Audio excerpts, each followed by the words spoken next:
Welcome to Sleepless Philosophers. Before the ideas begin, a small request: most of you who watch are not subscribed, and we've noticed this in the numbers, in the gap between views and the audience that stays. We post every single day, we put care into each script, each thought, each question that unfolds in the dark, and if these videos have become part of your nights, if they help you think or drift, or simply exist in that space between waking and sleep, consider subscribing, hitting the like button, turning on notifications so you know when the next one arrives. And if you feel moved to do so, leave a comment, tell us where you're watching from. What philosophical question occupies your mind the most? What idea you return to when everything else falls away? These small gestures matter more than you might think. They allow this work to continue. They allow these ideas to reach others like you, scattered across the world, awake in the quiet hours. Now the introduction ends and the philosophy begins. Putnam sat in a room and imagined two planets, identical in every way, except one, Earth and twin Earth, perfect mirrors of each other, down to the last atom, the last thought, the last whispered word. And on Earth there is water, H2O, the molecule that makes up oceans and rivers and rain. And on twin Earth there is also water, but it is not H2O. It is XYZ, a completely different substance with different chemical structure, different molecular bonds, different properties at the microscopic level. Yet to everyone living on twin Earth it looks exactly like water, tastes exactly like water, behaves exactly like water. It fills their lakes and falls from their clouds and quenches their thirst just as water does on Earth. Now imagine two people, one on Earth and one on twin Earth. Call them both Oscar, and these two Oscars are molecule for molecule identical. Same brain structure, same neural patterns, same memories, same thoughts, same internal psychological states. Everything inside their heads is exactly the same. And both Oscars look at a glass of liquid and say the word water. They both think they are referring to the same thing. They both believe they know what water is, but Putnam asks a simple question that shatters centuries of philosophy. Are they actually referring to the same thing? And the answer is no. Earth Oscar's word water refers to H2O. Twin Earth Oscar's word water refers to XYZ. Same word, same internal mental state, but different meanings, different references, different extensions in the world. And this means that meaning is not determined by what is in the head. Meaning is not a function of internal psychological states. Meaning is not private, not subjective, not locked inside the skull waiting to be discovered through introspection. The tradition, before Putnam, stretching back through Locke and Hume and Descartes, believed that meanings were mental entities, that words were connected to ideas in the mind, that reference was mediated by internal representations, by concepts, by mental images, and if you wanted to know what someone meant by a word, you had to look inside their head, examine their thoughts, map their mental contents, and this made sense, it felt right.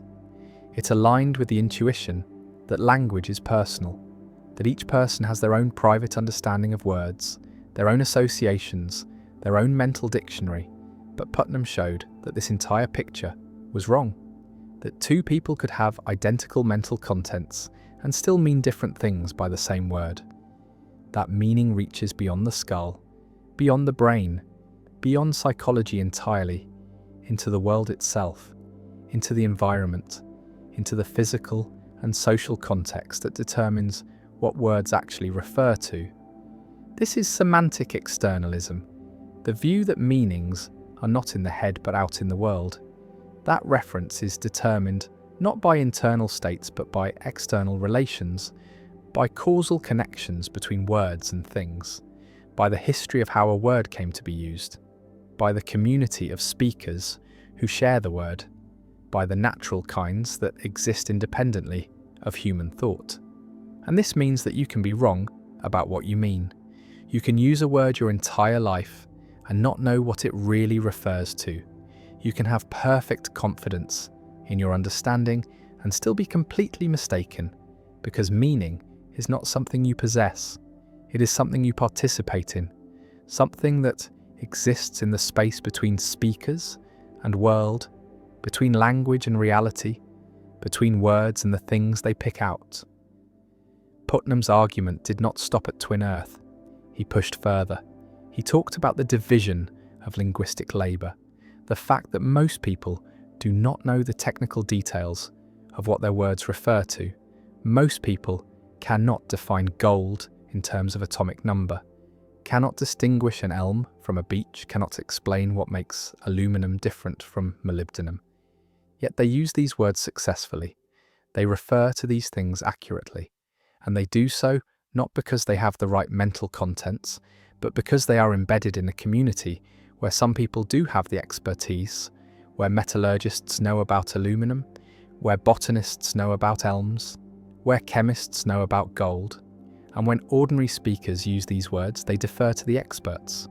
They rely on the division of labour. They trust that somewhere in the linguistic community, there are people who know what these words really mean, who can distinguish the real thing from the fake. And this trust is what allows language to function, what allows reference to succeed even in the absence of individual knowledge. This overturns the Cartesian picture entirely. Descartes believed that knowledge began with the self, with the contents of consciousness, with what could be known through introspection, and from there one built outward to knowledge of the world. But Putnam showed that the order is reversed, that knowledge of meaning requires knowledge of the world first, that you cannot know what you mean without knowing what your words refer to, and you cannot know what your words refer to just by looking inside your own mind. You have to look outside to the physical environment, to the social context, to the history of usage, to the experts who maintain the standards of reference. And this means that the self is not the foundation of knowledge, but a participant in a larger system, a node in a network of linguistic and social relations that determine meaning collectively, not individually, externally, not internally. Frege tried to solve the problem of meaning differently.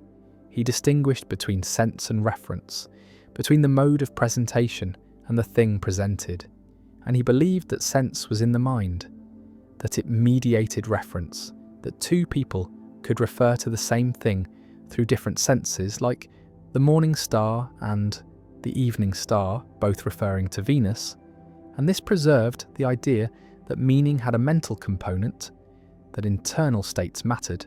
But Putnam's argument cut through this because on twin earth, Oscar and his counterpart have the same sense, the same mode of presentation, the same mental mediation, but they do not have the same reference. They are not talking about the same substance, and this means that sense alone does not determine reference, that no amount of mental content can fix what a word picks out in the world, that reference requires something beyond sense, beyond psychology, beyond anything that can be captured by introspection or phenomenology. Kripke reinforced this from another angle.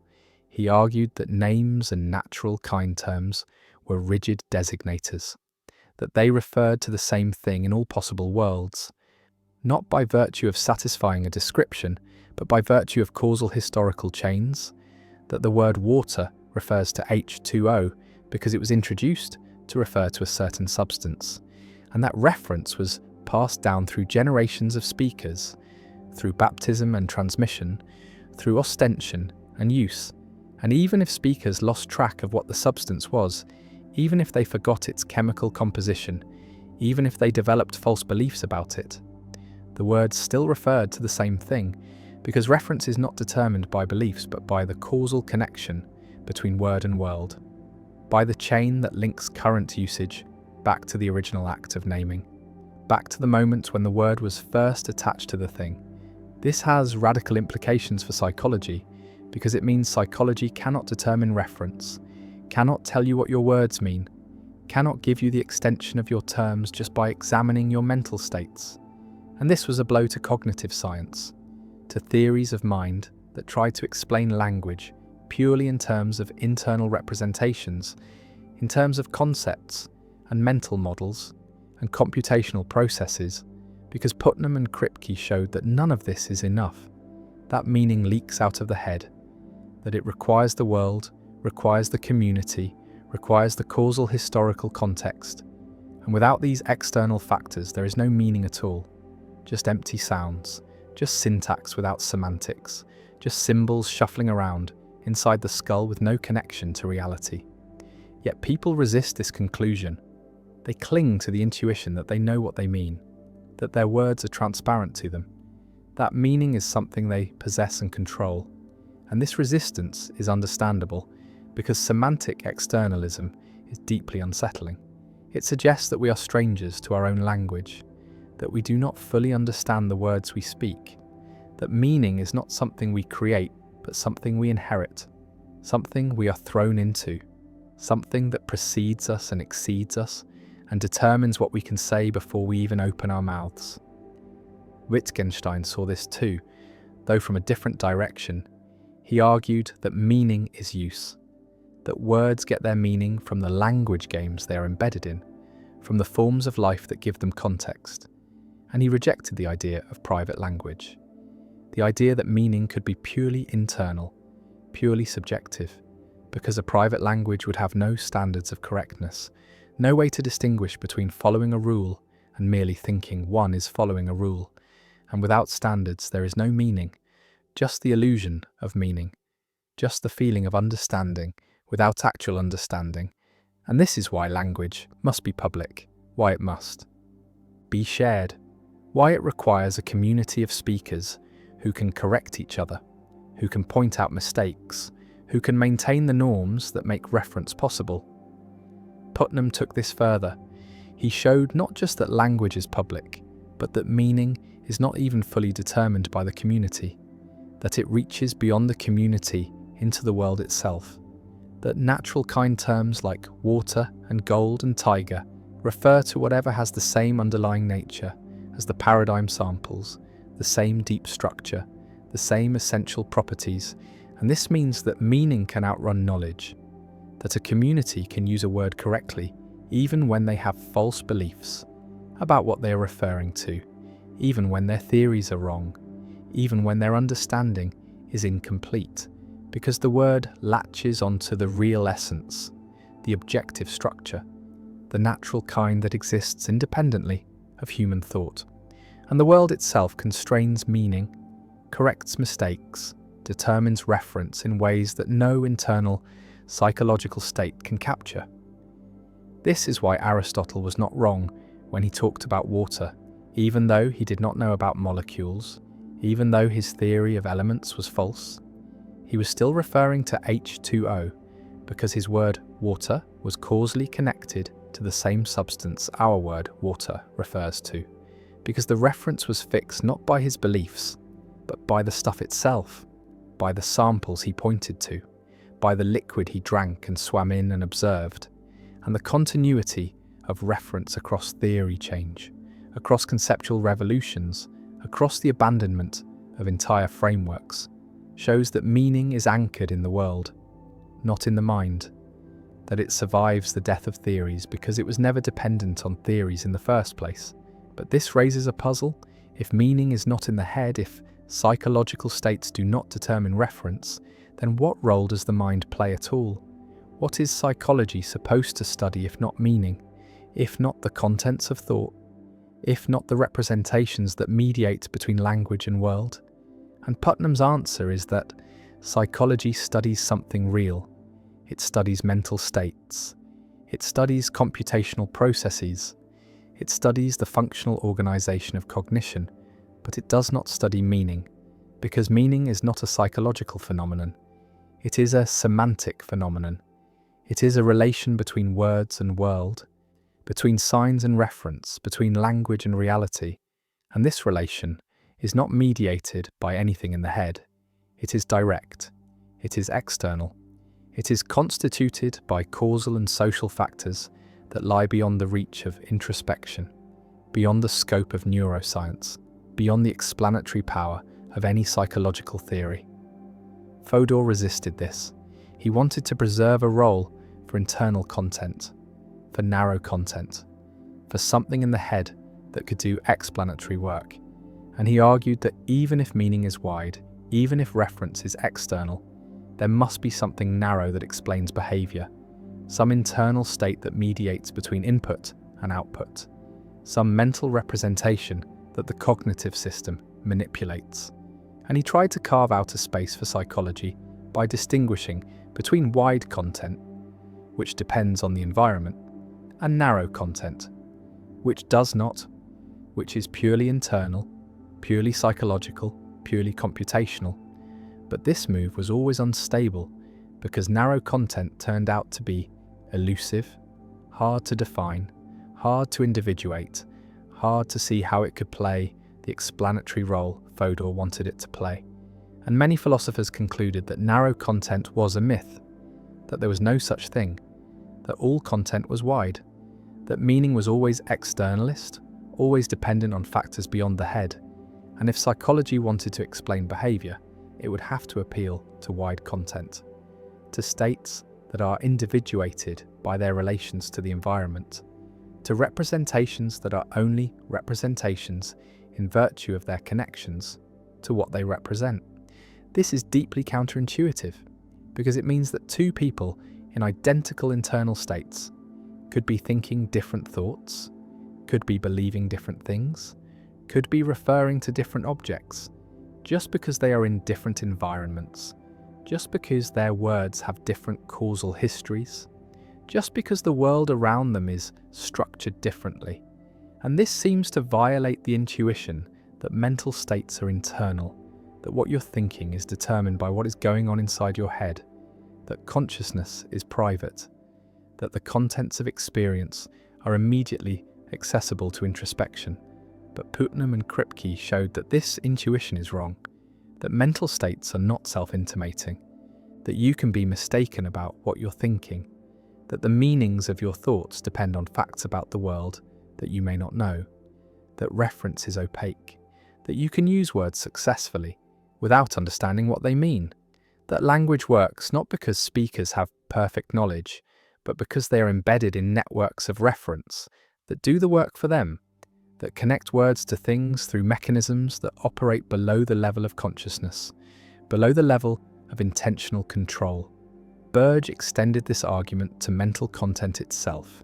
He argued that not just linguistic meaning, but thought itself is individuated externally, that beliefs and desires are identified by their relations to the environment, that you could not have a belief about water if you lived in a world with no water, that mental content is essentially relational, essentially dependent on what exists outside the mind, and this means that the mind is not a self-contained system, not a module that could be studied in isolation, not a computational device that processes inputs according to internal rules, but an open system, a system that is constituted by its interactions with the world, that is shaped by its environment, that cannot be understood without reference to the physical and social context it is embedded in.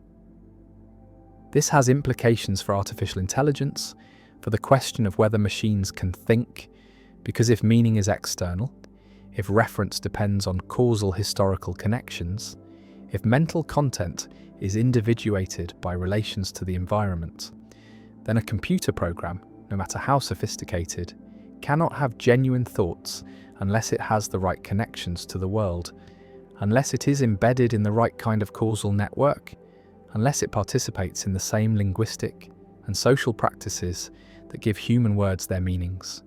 And this suggests that thought is not just computation, not just symbol manipulation, not just syntactic operations on formal structures, but something that requires embodiment, requires situatedness, requires participation in a form of life, and a brain in a vat, no matter how complex its internal processes, would not be thinking about water or trees or anything else, because its words would not be connected to anything, would not refer to anything, would be empty symbols with no semantic content, no meaning, no reference, just syntax running in a void. Putnam himself later came to doubt some of his own arguments. He worried that semantic externalism led to metaphysical realism, to the view that there is a fixed, determinate way the world is, independent of human conceptual schemes, independent of language, independent of theory, and he came to think this was incoherent, that it made reference magical, that it required a God's eye view, a perspective from nowhere that could compare words to things without being situated in any particular framework, and he moved toward internal realism, toward the view that truth and reference are always relative to a conceptual scheme, always dependent on the practices and norms of a community, always constrained by what Quine called the tribunal of experience, but never fully determined by it. And this introduced a tension, a pull between the external world that constrains reference and the internal practices that constitute meaning, a tension that Putnam never fully resolved, that perhaps cannot be resolved, because meaning lives in that tension, in the space between mind and world, between language and reality, between what we intend and what our words actually pick out. Dennett approached this from yet another angle. He argued that meaning is not a real property, but a useful fiction, that intentional states are not natural kinds, but interpretive stances, that when we attribute beliefs and desires, we are not discovering facts about the mind, but adopting a strategy for predicting behaviour. And from this perspective, the question of whether meaning is in the head or in the world dissolves. Because meaning is not anywhere, it is not a real thing, but a pattern we impose, a way of organising our understanding of complex systems. And the intentional stance works whether we apply it to humans or thermostats or chess programs. The difference is just pragmatic, just a matter of what level of description is most useful for prediction and explanation. Not a matter of what really has meaning and what does not, because nothing really has meaning. Meaning is always an interpretation, always a projection, always a way of seeing that could be otherwise. But this seems too deflationary, too quick to dismiss the felt reality of meaning, the undeniable sense that words do connect to things, that thoughts are about the world.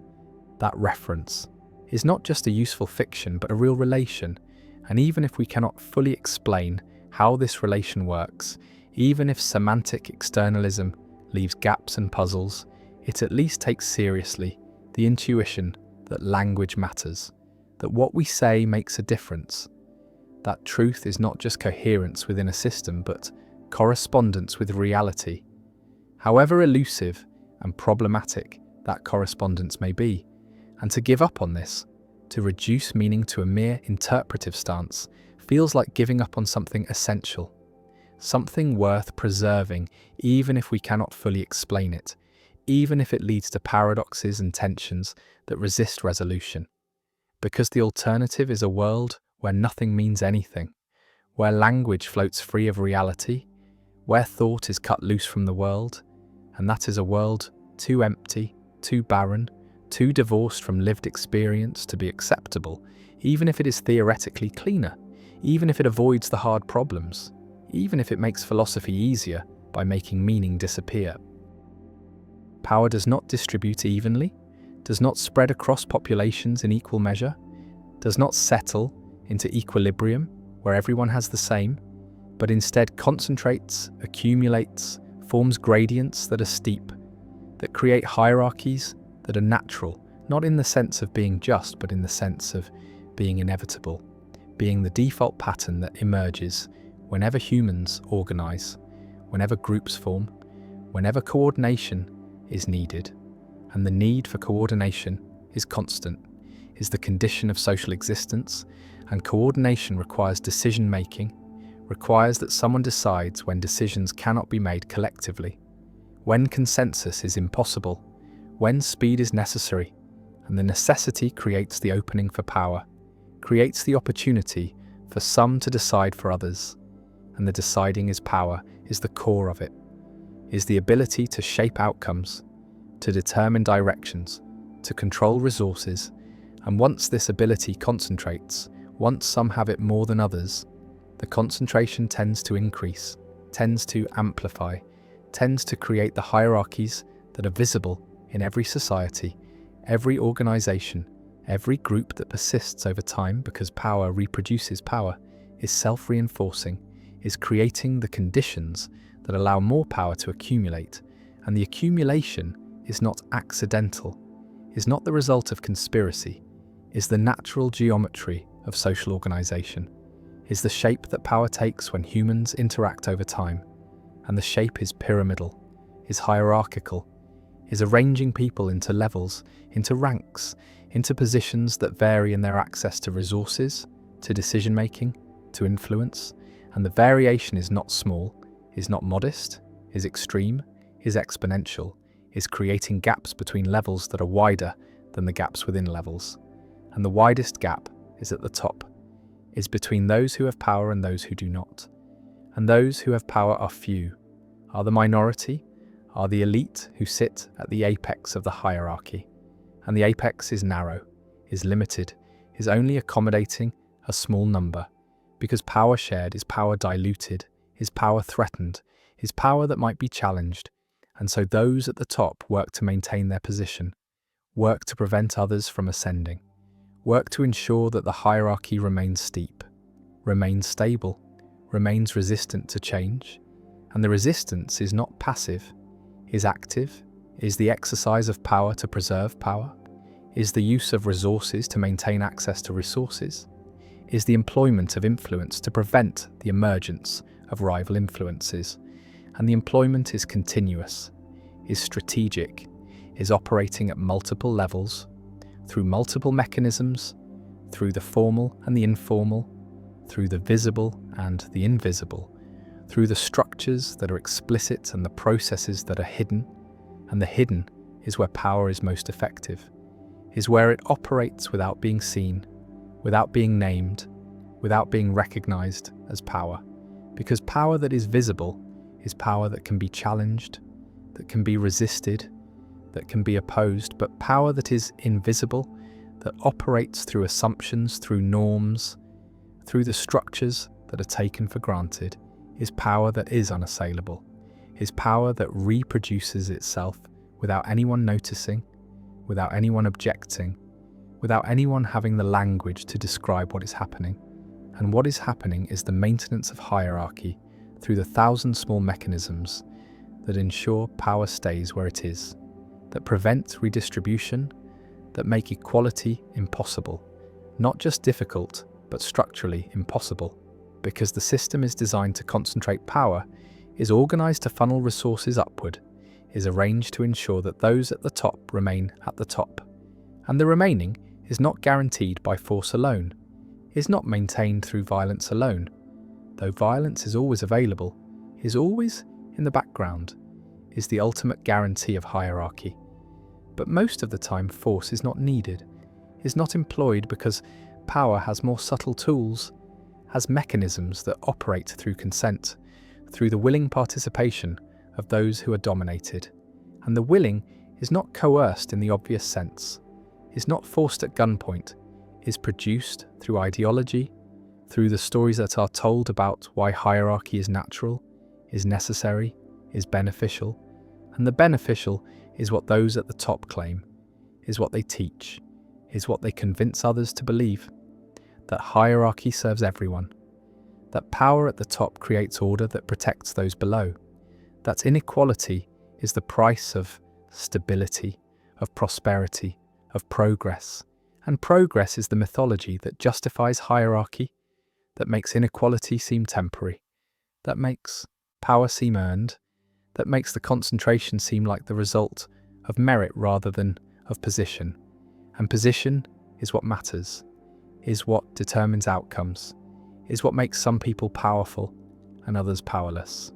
But the position is inherited, is transmitted, is maintained across generations through the mechanisms that convert power into wealth and wealth into power.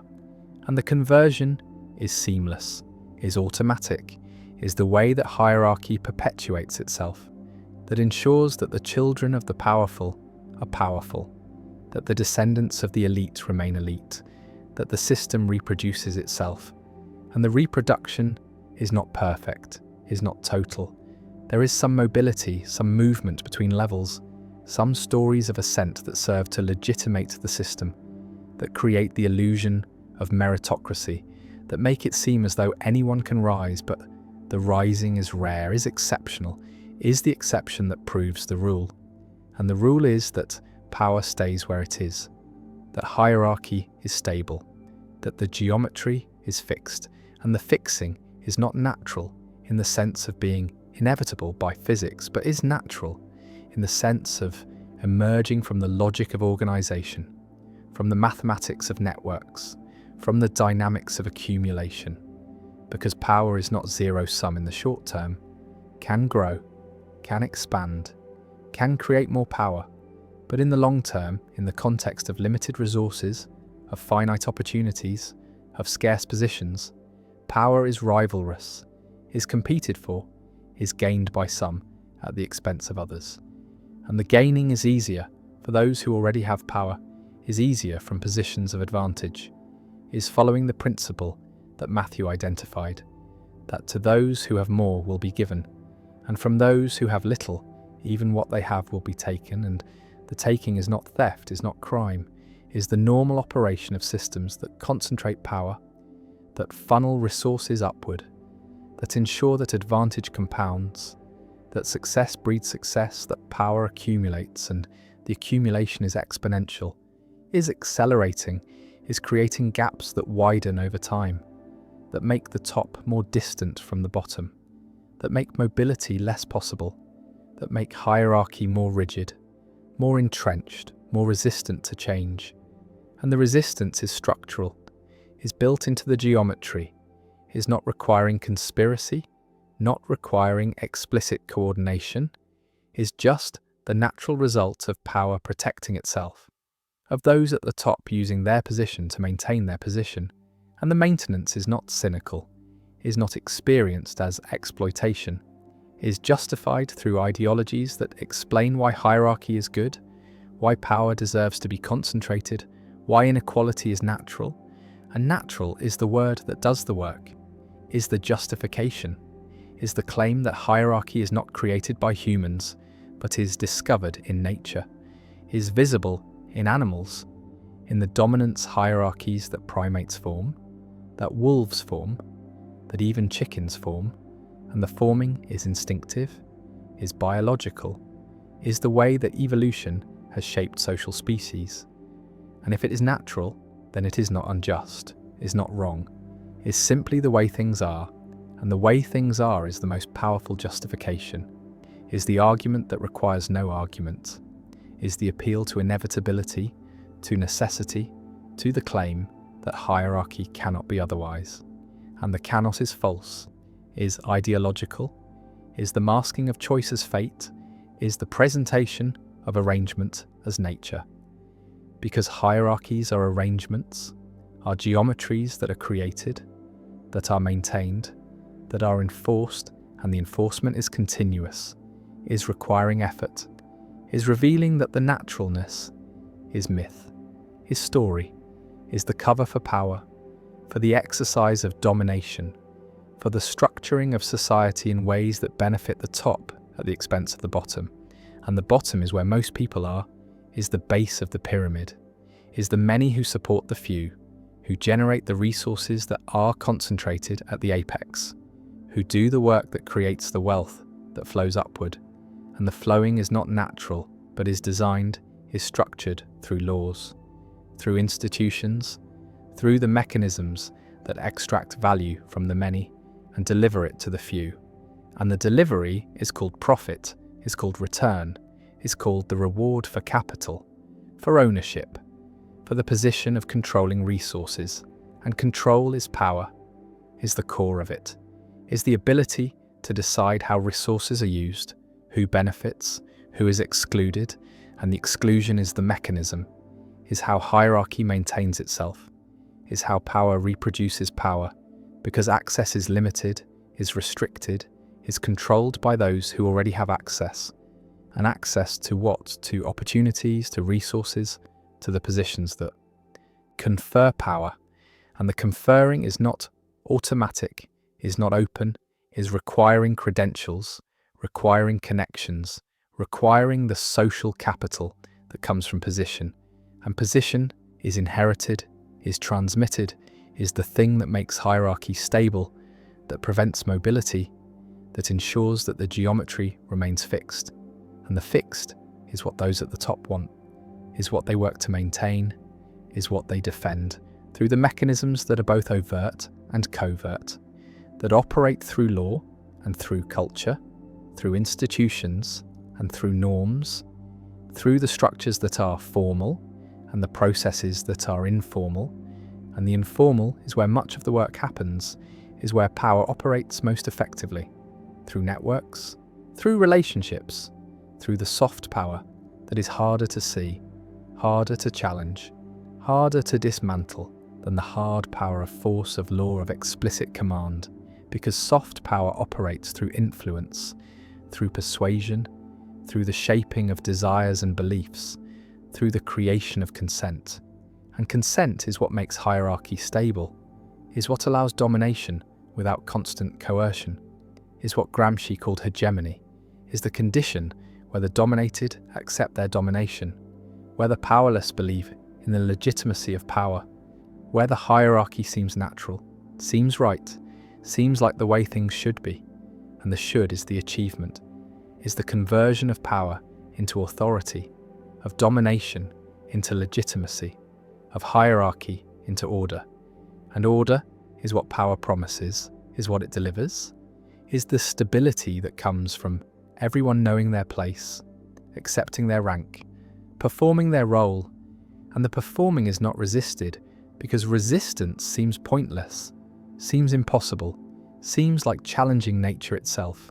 And nature is the mask, is the story, is the ideology that makes power invisible, that makes hierarchy seem inevitable, that makes inequality seem like the necessary cost of civilization. And civilization is the achievement of hierarchy, is the organization of humans into structures that are complex, that are specialized, that are requiring coordination. And coordination is impossible without power, without hierarchy, without someone deciding, someone directing, someone controlling. And the controlling is concentrated, is centralized, is accumulating at the top. And the top is where decisions are made, where resources are allocated, where the direction is set.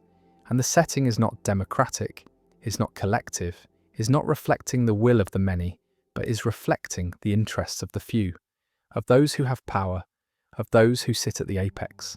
And the apex is maintained through the geometry, through the structure that ensures power flows upward, that resources concentrate, that advantage compounds. And the compounding is what makes hierarchy self-perpetuating, is what makes power stable, is what prevents the redistribution that would create equality. And equality is unstable, is impossible to maintain, is the condition that immediately begins to dissolve once it is achieved. Because humans are not equal in ability, in effort, in ambition.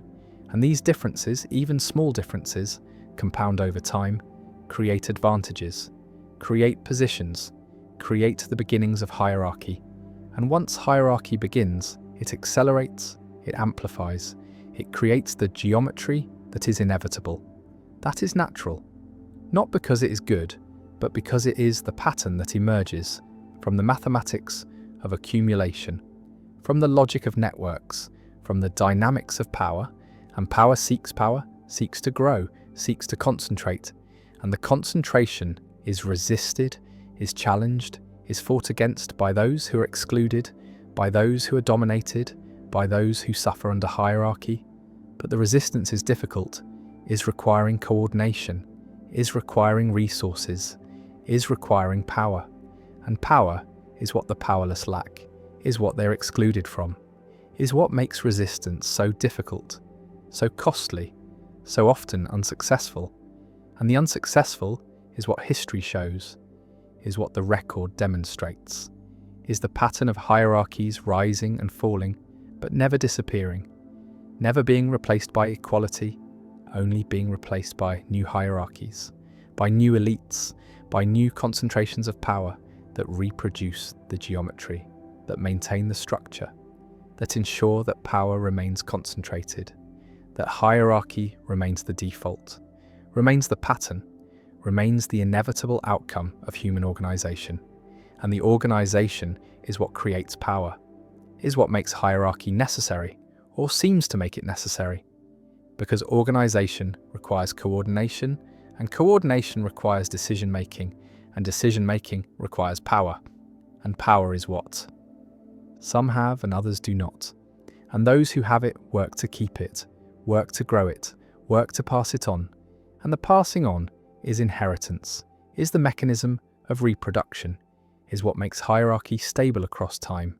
And the stability is what those at the top value, is what they work to maintain, is what they defend against challenges, against redistribution, against the equality that would threaten their position. And the position is everything, is what determines outcomes, is what makes life easy or hard, is what provides access or denies it, is what confers power or withholds it. And the withholding is structural, is built into the geometry, is the way that hierarchy maintains itself, is the iron law that Michael's identified, is the principle that all organizations, even those founded on egalitarian principles, eventually develop hierarchies, eventually concentrate power, eventually create oligarchies, because organization requires leadership, and leadership becomes power, and power becomes self-perpetuating, becomes the thing that shapes the organization to serve the leaders rather than the members. And the members are the many, are the base, are those who do the work but do not make the decisions, do not control the resources, do not have the power, and the power is what accumulates at the top, is what defines the apex, is what makes hierarchy hierarchical, and the hierarchical is the geometry, is the structure, is the arrangement that is not accidental, is not temporary, is not the result of bad actors or flawed systems, but is the natural pattern, the inevitable outcome, the shape that power takes when humans organize, when groups form, when societies persist. And the persistence is what makes hierarchy visible, is what reveals the geometry, is what shows that power does not distribute evenly, does not create equality, does not settle into balance, but instead concentrates, accumulates, forms the pyramids that are visible everywhere, in every society, in every organization, in every context where humans coordinate. And the coordination requires hierarchy, or seems to require it, and the seeming is enough, is what makes it real, is what makes the geometry inevitable, is what ensures that power will concentrate, that inequality will persist, that hierarchy will remain the default pattern, the natural arrangement, the geometry of power that shapes human life, that determines outcomes, that creates the world where some have much and most have little, where some decide and most obey, where some rule and most are ruled, and the ruling is not eternal, is not permanent. Hierarchies fall, are replaced, are overturned, but they are not eliminated, are not abolished, are not transcended, because the geometry remains, the pattern persists, the structure reasserts itself, and new hierarchies form, new elites emerge, new concentrations of power accumulate at new apexes, and the cycle continues. The pattern repeats, the geometry remains. Because power concentrates, because hierarchy is natural, because equality is unstable, because the geometry of power is not optional, is not chosen, is not the result of conspiracy or design, but is the inevitable outcome, the natural pattern, the way that power arranges itself when humans organize, and the organizing never stops, and the hierarchy never ends, and the geometry persists, always, inevitably, naturally, as the shape of power, as the structure of domination, as the pattern that defines human society, that creates inequality, that maintains hierarchy, that ensures that power remains concentrated, that the few rule the many, that the apex dominates the base, that the geometry of power remains fixed, remains stable, remains the eternal pattern, the natural arrangement, the inevitable structure that is hierarchy, that is power, That is the way things are and have always been and will always be, as long as humans organise, as long as groups form, as long as power exists, and power always exists, always concentrates, always creates the geometry that is hierarchy, that is domination, that is the natural, inevitable, inescapable pattern of human organisation. And the organisation is power, and power is hierarchy, and hierarchy is geometry, and the geometry is eternal. Memory is not a gift, but a burden. Not the preservation of experience, but its prolongation. Not the recording of the past, but its endless present tense replay. And this replay is what makes trauma permanent, what makes suffering extend beyond its moment, what converts a single event into a lifetime of pain, because the event is not just remembered, but is relived. It is re-experienced in the body, in the nervous system, in the patterns of activation that do not distinguish between then and now, between memory and occurrence, between representation and reality. And so the past remains present, remains active, remains capable of causing suffering long after the original threat has passed, long after the danger is over, long after any adaptive function of remembering could be served. And this persistence raises the question of whether some memories should be erased, whether some experiences should be forgotten, whether the technology that is emerging that promises to selectively delete traumatic memories while leaving other memories intact should be used, should be embraced, should be offered to those whose lives are destroyed by memories. They cannot escape, cannot integrate, cannot survive, and the survival is what is at stake, is what makes the question urgent. Because some memories are incompatible with living, are producing symptoms that are unbearable, are creating suffering so severe that the person carrying the memory would choose non-existence over continued remembering. And the choices being made is visible in suicide rates, in substance abuse, in all the ways that people try to escape memories that will not let them go. And the letting go is what forgetting would provide, is what erasure would accomplish, is the liberation from the past that therapy tries to achieve, but often fails to deliver. Because therapy works with memory, works through memory, tries to integrate the traumatic experience into narrative, into meaning, into the story of the self. But some experiences resist integration, resist meaning, resist becoming part of any story except the story of horror, of violation, of the destruction of everything that makes life livable. And when integration fails, when meaning cannot be found, when the memory remains as intrusive, as overwhelming, as fragmenting as it was at the moment of encoding, then what is the ethical response? Is it to insist that the person continue carrying the memory, continue suffering from it, continue being destroyed by it? Or is it to offer erasure, to provide the technology that could remove the memory, could delete the trace, could free the person from the past? And the freedom is what erasure promises, is what makes it appealing, is what drives the development of techniques that can target specific memories, that can identify the neural patterns associated with traumatic experiences and disrupt them, prevent them from reconsolidating, make them inaccessible. And the inaccessibility is forgetting, is the functional equivalent of the memory never having been formed.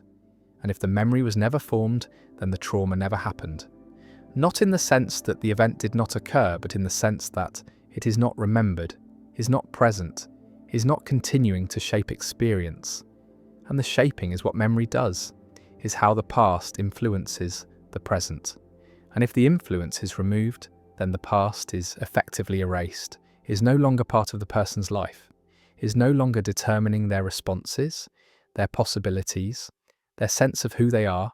And the who they are is the problem, is the question that erasure raises. Because if identity is constituted by memory, if the self is the narrative constructed from experiences, then what happens to identity when memories are deleted, when experiences are removed, when the continuity is broken?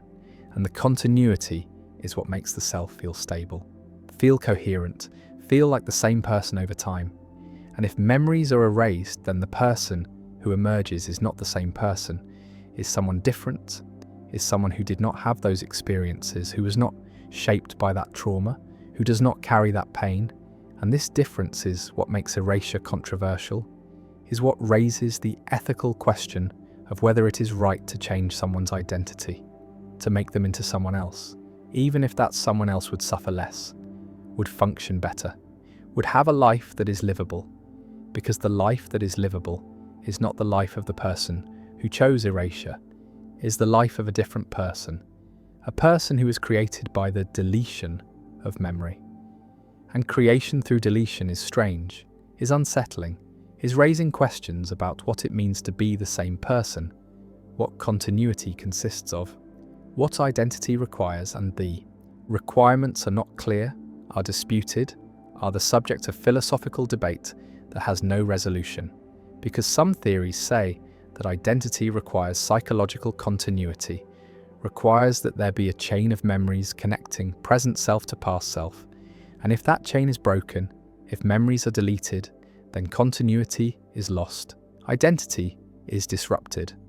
The person who exists after erasure is not the same person who existed before, and this non-sameness is either a problem or a solution depending on perspective, depending on whether identity is valued more than well-being, whether continuity is more important than happiness, whether the integrity of the self matters more than the quality of experience, and the quality of experience is what suffers under traumatic memory, is what is destroyed by intrusive recollections, is what makes life unbearable for those who cannot forget. And if they cannot forget naturally, then perhaps they should be allowed to forget artificially, to choose erasure, to opt for the deletion of memories that are destroying them. And the destruction is real, is measurable, is visible in brain scans, in stress hormone levels, in all the biomarkers of chronic suffering. And the suffering is not ennobling, is not making people stronger, is not serving any purpose except to demonstrate that memory can be prison, can be torture, can be the mechanism through which the past destroys the present, and the destruction is what erasure would prevent, is what deletion would stop, is what forgetting would accomplish. And the accomplishing is mercy, is compassion, is the recognition that some memories are too heavy to carry, are too painful to bear, are incompatible with survival, and survival is what matters, is what should be prioritized, is what justifies intervention, justifies technology, justifies the manipulation of memory that would once have been considered impossible, unthinkable, unethical, but is now possible, is now real, is now raising questions that must be answered about who decides, about what criteria are used, about whether erasure should be available to anyone who wants it or only to those whose suffering meets some threshold. And the threshold is where the difficulty lies, is where the ethics become complicated, because if erasure is available only for the most severe trauma, then who decides what counts as severe enough? And if it is available to anyone, then what prevents its misuse? What prevents people from erasing memories that are uncomfortable but not traumatic, that are painful but not disabling, that are part of the normal range of human experience and should perhaps be integrated rather than deleted? And the integration is what traditional approaches emphasize, is what therapy aims for, is the incorporation of difficult experiences into a coherent narrative, into a sense of self that includes the trauma but is not defined by it. But this incorporation is not always possible, is not always achievable, is requiring resources and time and capacity that not everyone has. And even when it is achieved, it is not always sufficient, is not always eliminating the suffering, is not always making the memory tolerable. And when integration fails, then what? Is the person simply condemned to suffer? Condemned to carry the memory forever? Condemned to be destroyed by an experience that happened once but is replaying endlessly? And the endless is what memory makes possible, is the way that a single event can become a lifetime of suffering. And if that suffering can be prevented, can be eliminated, can be stopped through the deletion of memory, then why should it not be? What principle is more important than the relief of suffering? What value trumps the well-being of the person who is being destroyed by memory? And the destruction is not metaphorical, is literal, is the disintegration of functioning, of relationships, of the capacity to live. And if erasure can prevent this disintegration, then perhaps it should be used. Perhaps it should be offered. Perhaps it should be normalized rather than stigmatized. But the stigma is real, is coming from multiple directions, from those who believe that memory is essential to identity and should not be tampered with, from those who worry about slippery slopes and unintended consequences, from those who insist that suffering has meaning and should be endured rather than erased. And the meaning is what is most disputed, is what is most questioned. Because the claim that suffering has meaning is easy to make from a position of safety, from a position of not suffering, from a position of having integrated one's own traumas, or never having experienced trauma severe enough to be unintegrable. But for those who are suffering, for those who are being destroyed, the meaning is not visible, is not accessible, is not providing any comfort or purpose or reason to continue. And the continue is what is in question, is what is at stake, is why erasure might be necessary, might be ethical, might be the right choice. Despite all the concerns about identity and continuity and the sanctity of memory, because memory is not sacred, is not inherently valuable, is only valuable insofar as it serves life. And when it does not serve life, when it destroys life, when it makes life unbearable, then its value is negative, is harmful, is justifying intervention. And intervention is what erasure is the technological manipulation of memory for therapeutic purposes. And the therapeutic is what justifies it, is what makes it ethical, is the goal of reducing suffering, of improving functioning, of making life livable for those for whom it is currently unlivable. And the unlivable is the condition that justifies extreme measures, that justifies technologies that would otherwise be considered too risky, too invasive, too potentially harmful, because the harm of doing nothing is greater than the harm of erasure, is greater than the risk of identity disruption, is greater than any abstract concern about the sanctity of memory.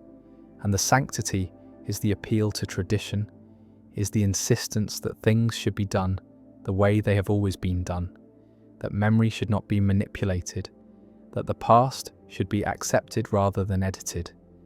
But this traditionalism is not serving those who are suffering, is not helping those who are being destroyed, is only protecting an ideal, a concept, a belief that memory is essential to being human. And maybe it is, maybe memory is what makes humans human, but maybe humans would be better off with less memory, with more forgetting, with the capacity to let go of experiences that serve no purpose except to create suffering. And the capacity is what technology is providing, is what erasure makes possible, is the choice to forget, to let go, to be free from the past, and the freedom is what matters, is what should be prioritized, is what makes erasure not just permissible, but perhaps obligatory, perhaps something that should be offered, should be encouraged, should be made available to all who need it, because the need is great, is widespread, is affecting millions who are living with memories they cannot escape, cannot integrate, cannot survive. And the survival is what is at stake, is what makes this an urgent question. Not an abstract philosophical puzzle, but a practical ethical dilemma with real consequences for real people who are suffering now, who need relief now, who cannot wait for therapy to work or for time to heal or for meaning to emerge from their trauma. Because for many, the meaning never emerges. The healing never happens. The suffering never ends, except through death or erasure. And if erasure can prevent death, then it is the ethical choice, is the compassionate choice, is the choice that prioritizes the person over the principle, the individual over the ideal, the actual suffering over the abstract concern. And the concern about identity is legitimate, is real, is raising important questions about what continuity means and whether it can be preserved through erasure. But these questions are secondary to the question of survival, are less urgent than the question of whether the person can continue living with the memory. And if they cannot, then the questions about identity become moot, become irrelevant, because identity requires existence, and existence requires tolerability, and tolerability requires that memory not be destroying the person. And if it is destroying the person, then erasure is justified, is necessary, is the intervention that should be used. And the using is not a failure of courage or resilience or meaning-making, is not an admission of weakness, is not a refusal to integrate or endure, is simply the recognition that some experiences are too much, are beyond what can be borne, are incompatible with living. And when living is the goal, then erasure is the means, is the technology that makes it possible, is the mercy that medicine can provide, and the providing is ethics, is compassion, is the appropriate response to suffering that is otherwise unrelievable. And the unrelievable is what makes memory torture in some cases, is what makes the past a prison, is what makes forgetting not a failure, but a necessity, not a loss, but a gain, not the destruction of identity, but its salvation, because identity requires a living person, and living requires that trauma not be replaying constantly, not be fragmenting consciousness, not be making every moment unbearable. And the unbearable is what memory makes possible, is what remembering produces, is the cost of consciousness that includes memory. And maybe some things should not be remembered, should not be preserved, should not be allowed to continue shaping experience. And the shaping is what memory does, is how the past influences the present. And if that influence is destructive, then it should be stopped, should be interrupted, should be erased. And the erasing is what technology now allows, is what ethics should permit, is what compassion demands. Because the alternative is continued suffering, is the ongoing destruction of people by their own memories, is the insistence that they carry burdens that no one should have to carry, that serve no purpose, that make no meaning, that produce only pain, and the pain is enough, is sufficient reason to intervene, is justification for erasure, for deletion, for the right to forget, for the mercy of amnesia, for the liberation from memory that is prison, that is torture. That is the mechanism through which trauma becomes permanent. And the permanent is what should be ended, is what technology can end, is what ethics should permit ending. Because memory is not sacred, identity is not absolute, continuity is not more important than survival, and survival is what erasure makes possible, is what forgetting provides, is what some people need in order to live. And the living is what matters, is what should be protected, is what justifies the technology, justifies the intervention, justifies the choice to erase, to forget, to let go of the past, to be freed from memory, to be given the mercy of amnesia. And the mercy is real, is powerful, is the gift of forgetting what should never have happened, what should never have been remembered, what should never have been allowed to destroy a life. And the destruction is what erasure prevents, is what forgetting stops, is what makes the ethics clear, makes the choice obvious, makes the answer yes. Some memories should be erased, should be deleted, should be forgotten, because memory is not always gift, is sometimes curse, is sometimes the thing that destroys rather than preserves, that harms rather than helps, that makes life unbearable rather than meaningful. And when memory is cursed, then erasure is cure, is treatment, is the ethical response to suffering that has no other solution. And the solution is forgetting, is amnesia, is the right to oblivion, is the choice to let the past go, to be freed from its weight, to live without the burden of memories that serve no purpose except to create pain.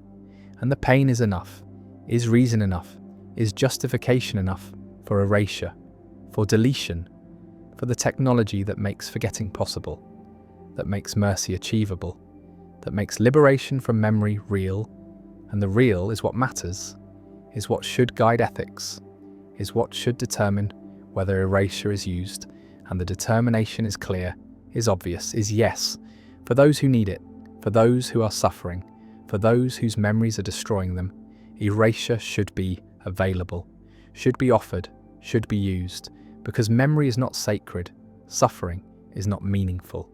The past is not worth preserving when it destroys the present, and the present is all there is all that matters, is what should be protected, even if protection requires forgetting, even if survival requires erasure, even if living requires the deletion of memory, because living is what matters, is what ethics serves, is what makes erasure not just permissible, but necessary, not just acceptable, but obligatory, not just an option, but the right choice, the ethical choice, the compassionate choice, the choice that prioritizes people over principles, individuals over ideals, actual lives over abstract concerns. And the concerns are real, but are secondary, are less important than the suffering, less urgent than the need, less compelling than the possibility of relief.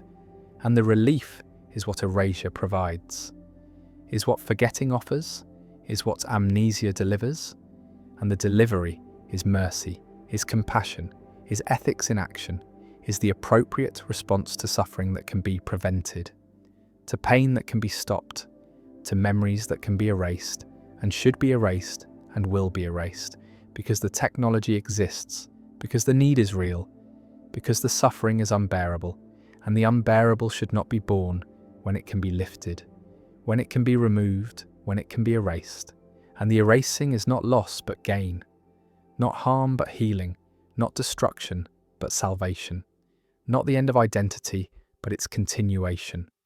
Because identity requires life, and life requires that memory not be weapon, not be prison, not be torture. And when memory is these things, then erasure is the answer, is the solution, is the mercy that makes. Living possible, and the possible, is what matters, is what ethics serves, is what makes forgetting not failure, but wisdom, not weakness, but strength, not escape, but survival. And survival is enough, is sufficient, is the justification for erasure, for deletion, for the right to forget, for the mercy of amnesia, for the ethics of forgetting. Time feels like a river flowing in one direction, from past through present toward future. And this feeling is so fundamental to human experience that questioning it seems absurd, seems like denying gravity or claiming water flows upward. But the feeling of time's flow is not a direct perception of reality, but a construction, a story. The brain tells about the relationship between events. And when physicists examine the universe at its most fundamental level, they find no flow, no arrow, no distinction between past and future written into the equations, find only a four-dimensional block where all moments exist simultaneously, where what humans call past and what they call future are just directions in space-time no different than up and down. And this creates a profound puzzle, a gap between how time appears in experience and how it exists in reality, between the subjective sense of moving through time and the objective structure that contains no movement, only arrangement, only the geometry of causation. And this gap suggests that the experience of time is not a feature of the universe, but a feature of consciousness. Not something discovered, but something manufactured. And understanding how this manufacturing happens, how the brain constructs the illusion of flow from raw sensory data and memory and anticipation, reveals something strange about what humans are, about how awareness works, about the mechanisms that create the sense of being a continuous self moving through a series of moments, rather than what might actually be the case, which is that there is no continuous self, and there are no discrete moments, but only patterns of neural activity that interpret themselves as experiencing time, when really they are just responding to change, just processing difference, just comparing present states with stored representations of past states, and calling that comparison memory, calling that experience history, calling that sensation the passage of time. But the passage is metaphor, is language, trying to capture something that has no literal motion, no actual flow, because nothing is passing, nothing is moving. There is only the fact of change, the fact that one configuration of matter gives way to another configuration, and the brain, being a system that persists across configurations, that maintains some continuity of structure even as its content shifts, interprets this persistence as duration, as a self that endures, as an identity that travels from then to now. But the travelling is illusion. The self at each moment is different from the self at every other moment, shares some patterns, some connections, some information, but is not the same thing, is not a substance that moves but a process that recurs. And what is called the experience of time is really the experience of this process recognizing its own recurrence, noticing that the current pattern resembles previous patterns, that there is continuity even though there is no identity, that memory creates the appearance of a past that the present self once inhabited, when really the past exists only as traces, as modifications to neural structure, as information encoded in synaptic weights. And these traces are not recordings, are not faithful representations, are reconstructions, are guesses about what must have happened based on fragmentary evidence. And every time a memory is recalled, it is reconstructed slightly differently, is altered by the present context, by current beliefs, by subsequent experiences, and so the past is not fixed, is not a stable foundation upon which the present stands, but is constantly being rewritten, constantly being adjusted to fit the story. The brain is telling about who it is and how it got here, and this means that personal history is fiction, not in the sense of being deliberately false, but in the sense of being narrative, being shaped by the requirements of coherence and meaning, rather than by pure correspondence to what actually occurred. And what actually occurred is anyway inaccessible, is gone, exists only in the present, in the form of these unreliable traces that claim to point backward, but really only point to themselves, only demonstrate that something happened without being able to show exactly what. And the brain fills in the gaps, invents details, smooths over inconsistencies, creates a past that makes sense of the present, even if that past never happened quite the way it is remembered.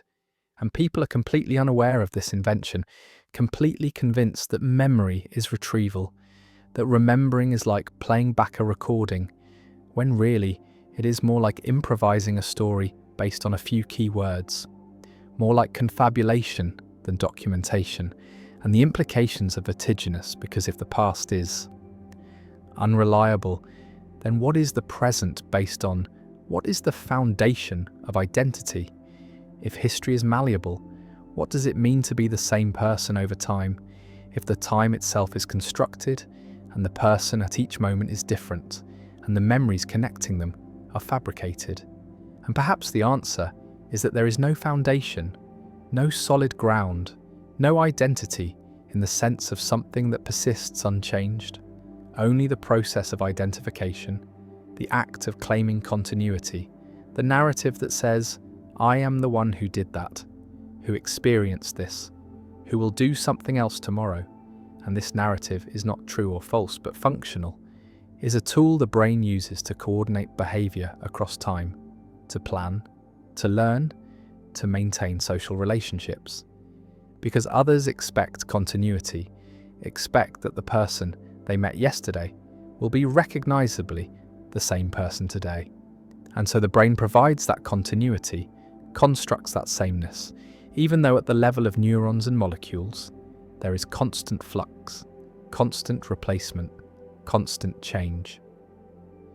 Henri Bergson argued that there are two kinds of time, clock time and lived time, the abstract mathematical time of physics that divides duration into discrete instants, measurable and uniform, and the qualitative time of consciousness that cannot be divided, that is not made of moments, but is a continuous flow, an indivisible duration where past and present interpenetrate, where memory is not storage but preservation, where the whole of experience is always present, always accessible, not as separate events, but as a cumulative whole. And Bergson called this duration. And he believed that science, by spatializing time, by treating it as if it were a line made of points, misses what time actually is in lived experience, misses the flow, the thickness, the way that consciousness is always multiple, always containing more than the present instant, always reaching backward into memory and forward into anticipation. And this multiplicity is what gives experience its richness, its texture, is what makes a melody more than a sequence of individual notes. Because the melody is heard as a whole, as a pattern that emerges from the relationship between notes rather than from the notes themselves. And this pattern exists only in duration, only in the continuous present that holds the past notes in memory while the current note is sounding.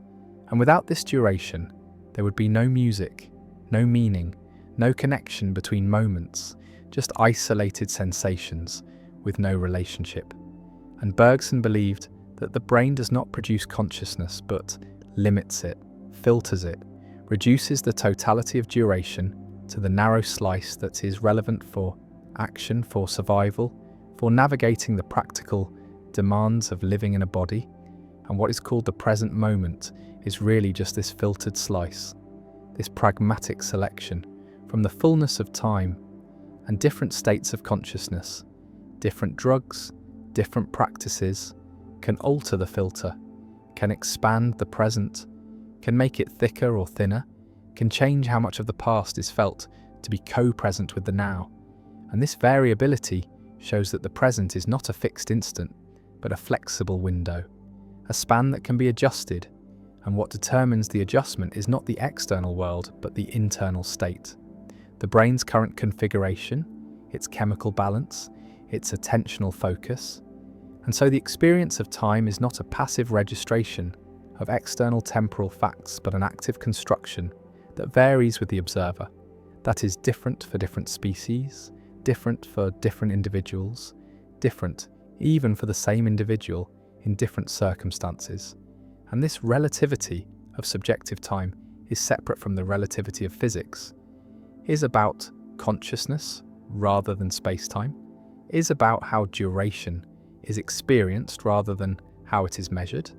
And Bergson thought that science could never capture this experiential dimension, could never reduce durée to equations, because equations deal with space, and time deals with change, with becoming, with something that is not spatial and cannot be spatialized without losing its essential character. And whether Bergson was right about this is debatable. Neuroscience has made significant progress in understanding how the brain constructs temporal experience, has identified mechanisms involved in time perception, in the binding of events into sequences, in the calibration of subjective duration. But whether this understanding captures what Bergson meant by durée, whether it explains the qualitative feel of time passing, is less clear, is perhaps another instance of the explanatory gap, the hard problem of consciousness applied to temporality. The question of why there is something it is like to experience duration, rather than time just being a parameter in neural computations without any felt quality, without any phenomenology. The specious present, a term coined by William James, refers to the fact that what is experienced as now is not an instantaneous point, but a short interval, usually estimated at around 2 to 3 seconds, within which events feel simultaneous, feel co-present, and this interval is necessary for perception to work.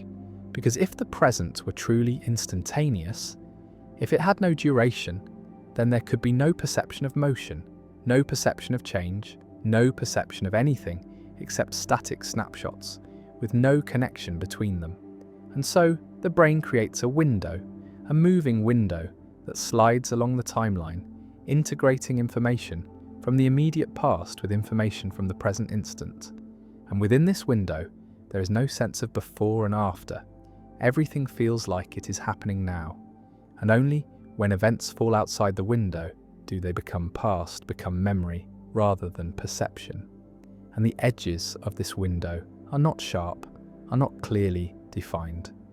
There is a gradient where the recent past fades into history and the immediate future emerges into anticipation.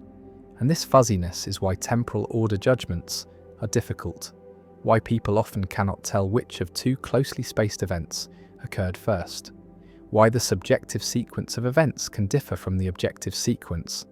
And experiments show that the brain does not perceive events in the order they occur, but reorders them, retrospectively constructs a sequence that makes sense, that fits with expectations, that creates a coherent narrative, and this reordering can be demonstrated by showing people visual and auditory stimuli in close succession and asking them to judge which came first. And the answers are inconsistent, vary depending on attention, on prior exposure, on the semantic relationship between the stimuli, and what this shows is that temporal order is not given but inferred, is a conclusion the brain arrives at rather than a fact it registers, and the brain prioritizes coherence over accuracy, prefers a meaningful sequence to a faithful sequence. And this preference is not conscious, is not deliberate, is built into the perceptual mechanisms that construct experience. And so what is lived is not what happened, but what the brain decides happened, what fits the story, what makes sense in retrospect. And retrospect is the only perspective available because by the time an event is experienced, it is already past, is already memory. The neural processing takes time. The signal has to travel from sense organs to cortex, has to be integrated, interpreted, bound into a unified percept. And all of this happens in the past, in the few hundred milliseconds before the event enters awareness, and so consciousness is always behind, always lagging, always commenting on what has already occurred, and the sense of being present, of experiencing now, is an illusion created by the brain, backdating its own representations, stamping them with a time signature that says this is happening now, when really it happened a moment ago. And the moment ago is imperceptible, is hidden by the smoothness of the construction, by the fact that the lag is constant and so feels like zero, feels like immediacy, when really there is a gap, a delay, a space between occurrence and awareness that is filled by processing, by the mechanisms that turn raw sensation into coherent experience. And within this gap, anything can happen. Any reordering, any editing, any adjustment that makes the story work. And there is no way to catch the brain in the act. No way to compare the experience to the reality, because the experience is the only access to reality, is the only data available.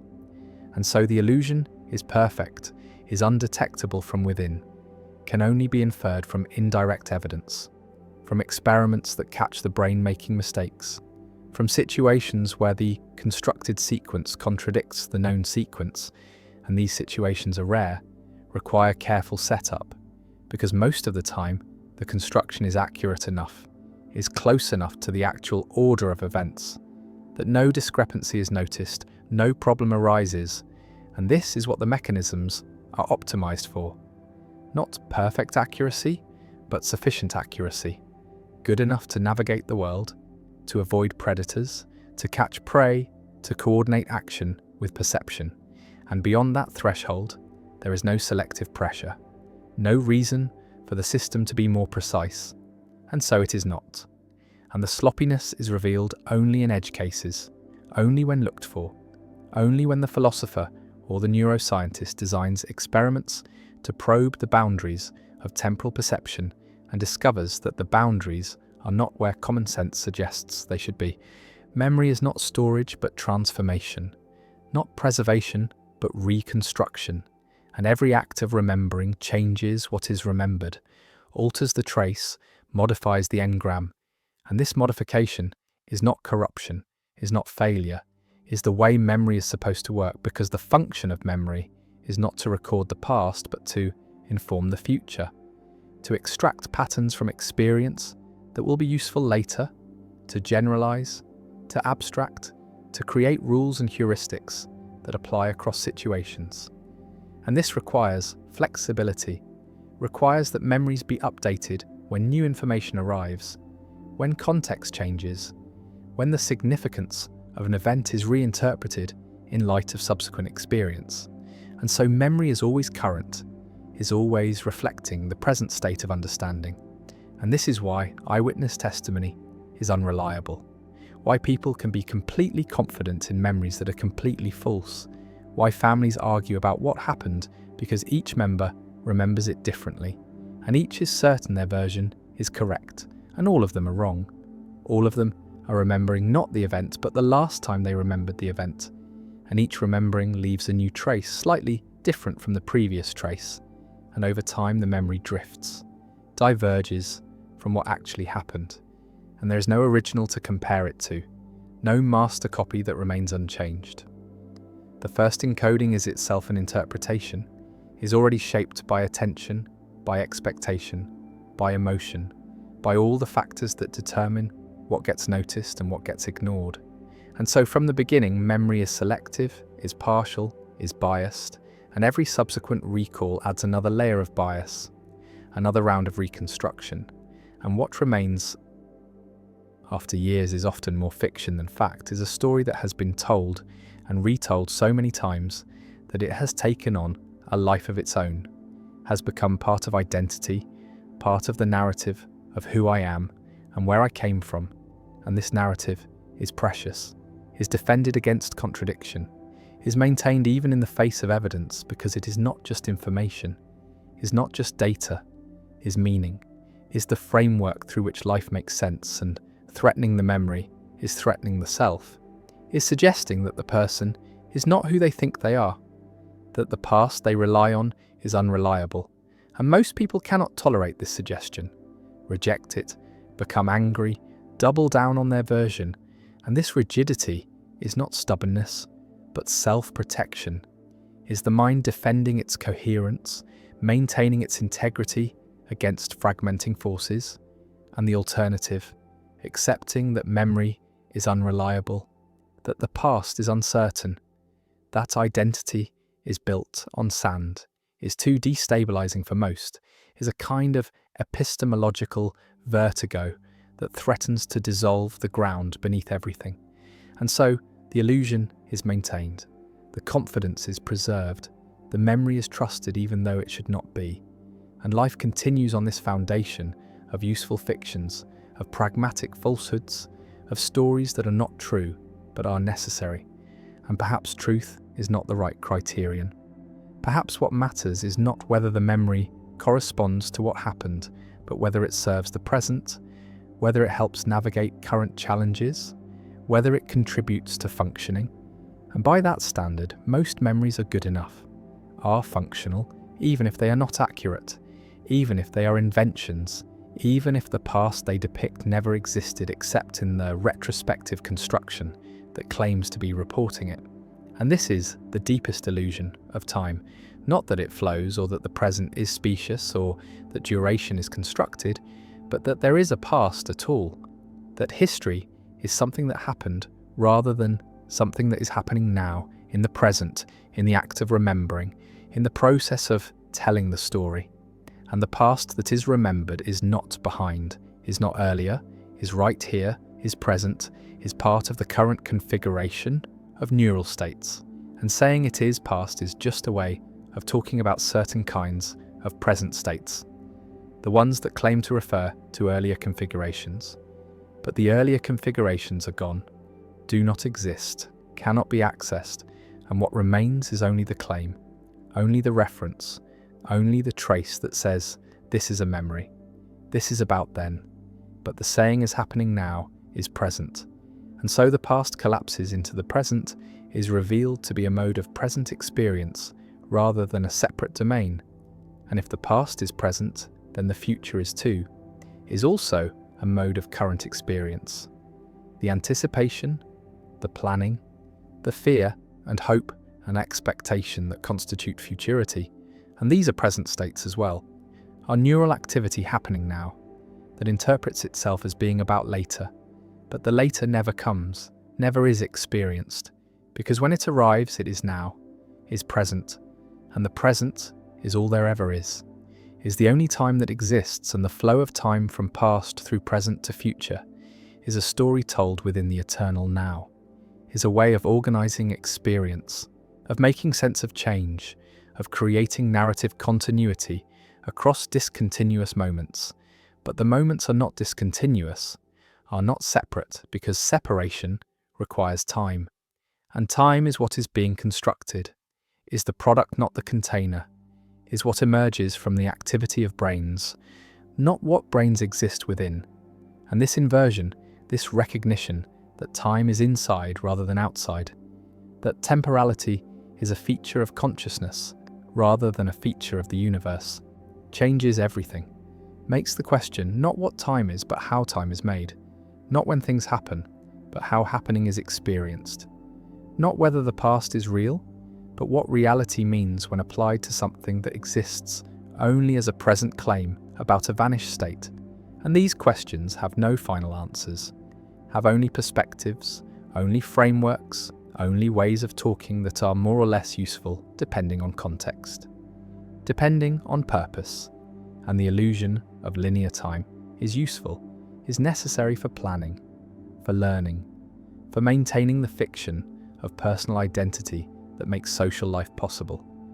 But it is still illusion, is still construction, is still something the brain does rather than something the brain discovers. And knowing this does not make the illusion disappear, does not make time stop feeling like it flows, because the feeling is built in, is automatic, is not subject to voluntary control, but the knowing changes the relationship to the feeling, creates distance, creates perspective, makes it possible to see the machinery at work, to recognize that what feels like the fundamental structure of reality is actually the fundamental structure of experience. And experience is not reality, but a model of reality, a map, not the territory, a useful approximation that is wrong in systematic ways. And the wrongness matters when the goal is understanding rather than functioning, when the question is what time is rather than how to use it. And these questions have occupied philosophers for millennia, have generated countless theories, countless arguments, and none have settled the matter because the matter is not empirical, is not something that can be resolved by more data or better experiments, is conceptual, is about what categories to use, what framework to adopt, what language game to play, and different games give different answers. And there is no metagame from which to judge which game is correct, only pragmatic considerations, only questions about which framework is most useful, for which purposes, and for most purposes the folk framework is sufficient. The common sense view that time flows and the past is real, and memory is retrieval, and only when that framework breaks down, only when the contradictions become too obvious or the questions become too fundamental, is there reason to look for alternatives? To consider that maybe time does not flow, maybe the past is not real, maybe memory is not retrieval. And these maybes are not conclusions but invitations, not statements of fact but suggestions to look again, to question the obvious, to doubt the immediate, to recognize that the illusion of linear time is so convincing precisely because it is illusion, because it's made to be convincing, because that is its function. And seeing through it does not require rejecting it, does not require abandoning temporal language or pretending that past and future do not exist, only requires holding them lightly, provisionally, as useful fictions rather than ultimate truths, as tools rather than discoveries, as constructions rather than constraints. And in that lightness there is freedom, not freedom from time but freedom within it. Freedom to recognize that the experience is made, is chosen in some sense, even if not consciously, and what is made can be remade. What is chosen can be chosen differently, and the architecture of temporal experience, while deeply ingrained, while largely automatic, is not completely fixed, can be altered through practice, through attention, through deliberate cultivation of different modes of awareness. And these alterations do not reveal the true nature of time, but reveal that there is no true nature, no fact of the matter, only different ways of experiencing, different ways of constructing, different ways of being temporal creatures in a universe that may not be temporal at all, that may be timeless, eternal, a block, where all moments exist at once and the flow is purely in the eye of the beholder, in the structure of consciousness that moves through the block, not because the block is moving, but because consciousness is change, is process, is the activity of comparing states and calling that comparison time. And if this is right, then time is mind-dependent, is subjective in a radical sense, is not something that would exist without observers to construct it. And the universe before consciousness, before brains, was not a universe in time, but a universe of timeless physical states, of mathematical relationships, of geometry without duration. And only when matter organized itself into patterns that could represent their own history, that could compare past states with present states, did time emerge. Did temporality become a feature of the world? Not of the physical world, but of the phenomenal world. The world is experienced, and this emergence is recent, is evolutionary. Recent is less than 1 billion years old in a universe that is 14 billion years old. And for most of the universe's history, there was no time, no flow, no past or future, just configurations of matter energy, obeying laws that contain no temporal asymmetry, no preferred direction. And even now, time exists only locally, only in the small pockets of the universe, where consciousness has emerged, where nervous systems have evolved the capacity to construct temporal narratives. And the rest of the universe remains timeless, remains a four-dimensional block. And what is called the flow of time is the motion of awareness through that block. And the motion is not in the block, but in the awareness. Is a property of minds, not of space-time. And this might be the final truth about time, that it is ours, that we made it, that the illusion of linear time is not an illusion of time, but the creation of time, the bringing into being of something that would not otherwise exist. And in that creation, there is something profound, something that makes consciousness significant, not because it reveals the world, but because it transforms the world, adds temporality to what was timeless, adds meaning to what was bare fact, adds story to what was merely structure.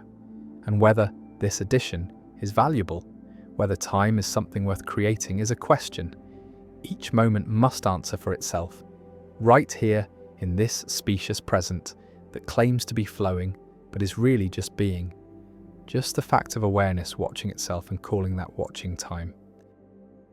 Every culture sees itself as the center, as the normal, as the standard against which all others are measured.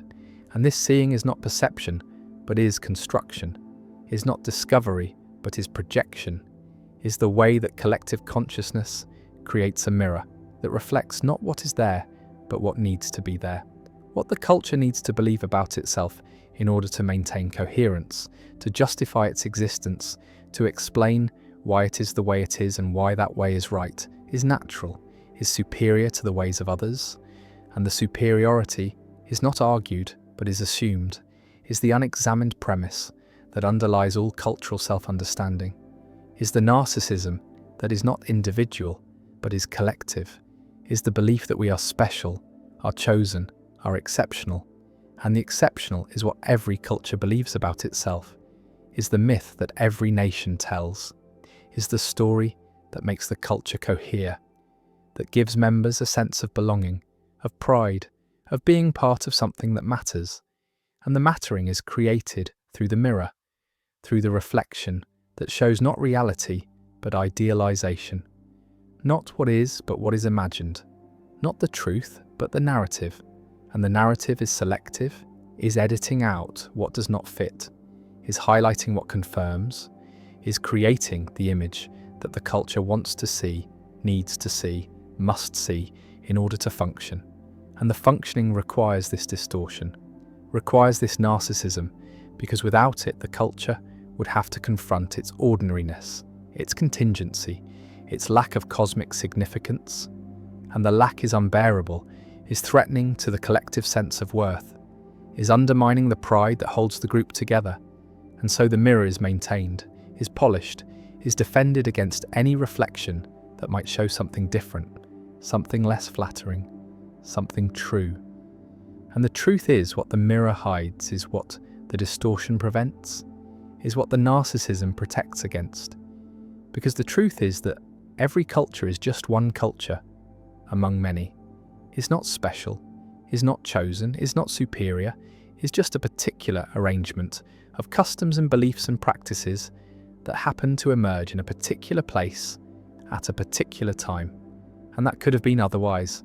And the otherwise is what cannot be acknowledged, is what the mirror does not show, is what the myth denies, because acknowledging contingency is admitting that the culture is not necessary, is not inevitable, is not the fulfillment of destiny, but is just accident, just history, just the result of forces that have nothing to do with the culture's self-understanding.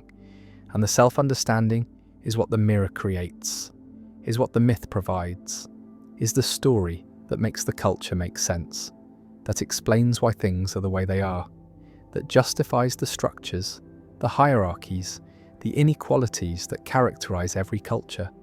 And the justification is necessary, is required, is what prevents revolution, what maintains order, what ensures that those who benefit from the arrangement continue to benefit, and those who suffer continue to accept their suffering as natural, as deserved, as the way things must be. And the must is the mythology, is the claim to necessity, is the insistence that this culture, this arrangement, this way of being is not just one way, but is the way, is the correct way, is the superior way. And the superiority is demonstrated through comparison, through the creation of the other, through the projection onto outsiders of everything that the culture rejects in itself, everything that threatens the idealized image, everything that the mirror cannot reflect without shattering. And the shattering is what must be prevented, is what the other makes possible by absorbing all the negativity, all the qualities that the culture denies having, all the characteristics that are incompatible with the myth. And the incompatible is projected outward, is placed onto foreigners, onto enemies, onto those who are different. And the difference is constructed, is exaggerated, is made to seem absolute when it is relative, is made to seem essential when it is superficial, is made to seem threatening when it is merely unfamiliar. And the unfamiliar is what the culture cannot tolerate, cannot integrate, cannot acknowledge without threatening the narrative, without disturbing the reflection, without revealing that the mirror is distorting, is lying, is showing not reality, but fantasy. And the fantasy is collective, is shared, is believed, not because evidence supports it, but because the culture requires it, requires the belief that we are good, are just, are noble, are superior. And the superior is the story that every empire tells, is the myth that every dominant culture maintains, is the narrative that justifies conquest, exploitation, domination. Because if we are superior, then we have the right to rule, have the obligation to civilize, have the duty to spread our ways to those who are inferior, who are backward, who are lacking what we have. And what we have is not just wealth or technology or power, but is virtue, is morality, is the right way of being human. And the right way is our way, is the only way, is the way that must be imposed on others for their own good. And the good is what we define, is what our mirror shows, is what our mythology proclaims. And the proclaiming is not questioned internally, is not doubted by members, is accepted as truth, as obvious as the way things are. Because the culture has been internalized, has been absorbed, has become the framework through which reality is perceived, and perception is always filtered, is always shaped by the categories that culture provides, by the concepts that language offers, by the narratives that mythology supplies, and the supply is constant, is reinforced through education, through media, through the rituals that celebrate the culture, through the symbols that represent it, through the history that is taught. And the teaching is selective, is presenting only the parts that confirm the narrative, that support the myth, that maintain the reflection. And the reflection shows heroes, shows triumphs, shows progress, shows the culture moving toward perfection, toward the realization of its values, toward the fulfillment of its destiny. And the destiny is what the myth claims, is the belief that the culture is not just existing, but is going somewhere, is fulfilling a purpose, is playing a role in a larger story. And the story is always about us, is always centered on our experience, is always presenting our perspective as the perspective, our values as the values, our way as the way. And the way is not recognized as particular, but is experienced as universal, is not seen as one option among many, but is felt as the natural, the normal, the correct. And the correct is what blindness produces, is what the mirror creates, is the inability to see that the reflection is distorted, that the image is idealized, that the narrative is selective, and the selective is what creates the blind spots, is what prevents the culture from seeing its own violence, its own exploitation, its own contradictions, because these do not fit the narrative, do not confirm the myth, do not appear in the mirror, and so they are not seen, are not acknowledged, are not integrated into the culture's self-understanding, and the understanding remains partial, remains distorted, remains narcissistic, and the narcissism is not pathological in the individual sense, but is structural, is built into the way that cultures function, is necessary for cohesion, for identity, for the maintenance of boundaries. Because without the belief that we are special, the culture would dissolve, would fragment, would lose the binding force that makes a collection of individuals into a collective. And the collective requires mythology, requires shared stories, requires the mirror that reflects not individuals, but the group, not reality, but the ideal, not what is, but what is imagined. And the imagined is powerful, is shaping behavior, is creating expectations, is defining roles, is organizing life. And the organization is not neutral, is not innocent, is serving interests, is maintaining hierarchies, is justifying inequalities. Because the mythology always benefits some more than others, always privileges certain positions, always legitimates certain arrangements. And the legitimation is what the mirror provides, is what the myth accomplishes, is the conversion of contingent social arrangements into natural necessities of historical accidents, into inevitable developments of particular values, into universal truths. And the truths are not true, but are believed, are accepted, are acted upon. And the acting upon is what makes them real, in a sense, is what gives them power, is what makes them consequential. Because collective beliefs shape collective action, shape policy, shape war, shape empire. An empire is always justified through mythology, is always presenting itself as bringing civilization, bringing progress, bringing enlightenment to those who lack it. And the lack is projected, is assumed, is what the mirror does not show about the empire itself, which is that what it brings is often destruction, is exploitation, is the imposition of its ways onto others who did not ask for them, do not want them, are harmed by them, but the harm is not seen, is not reflected in the mirror, is not part of the narrative, because the narrative is about benevolence, about mission, about the burden that the superior must bear, and the burden is the story that Kipling told, is the myth that empires use, is the claim that domination is duty, that conquest is care. That exploitation is education, and the education is the transfer of culture, is the spreading of the superior ways, is the civilizing mission that justifies everything, that makes violence noble, that makes theft righteous, that makes subjugation liberation, and the liberation is what the empire claims to bring, is what its mythology proclaims, is what its mirror reflects, and the reflection is believed not just by rulers, but by the ruled, not just by exploiters, but by the exploited, because the mythology is totalizing, is pervasive, is shaping consciousness, is providing the categories through which experience is understood. An understanding within the mythology confirms the mythology, is circular, is self-reinforcing, is making it difficult to see outside, to recognize the distortion, to notice that the mirror is lying, and the lying is not intentional, is not conspiracy, is structural, is the way that collective narcissism operates, is the inevitable result of cultures needing to see themselves as good, as just, as right. And the right is always defined by the culture itself, is always reflecting back what the culture wants to see, is never showing what the culture is afraid to see, which is its own violence, its own hypocrisy, its own contingency. And the contingency is what every national myth denies, is what every claim to exceptionalism rejects, is the recognition that this culture could have been otherwise, that its values are not universal, but are particular, that its supremacy is not deserved, but is the result of power, of conquest, of accident.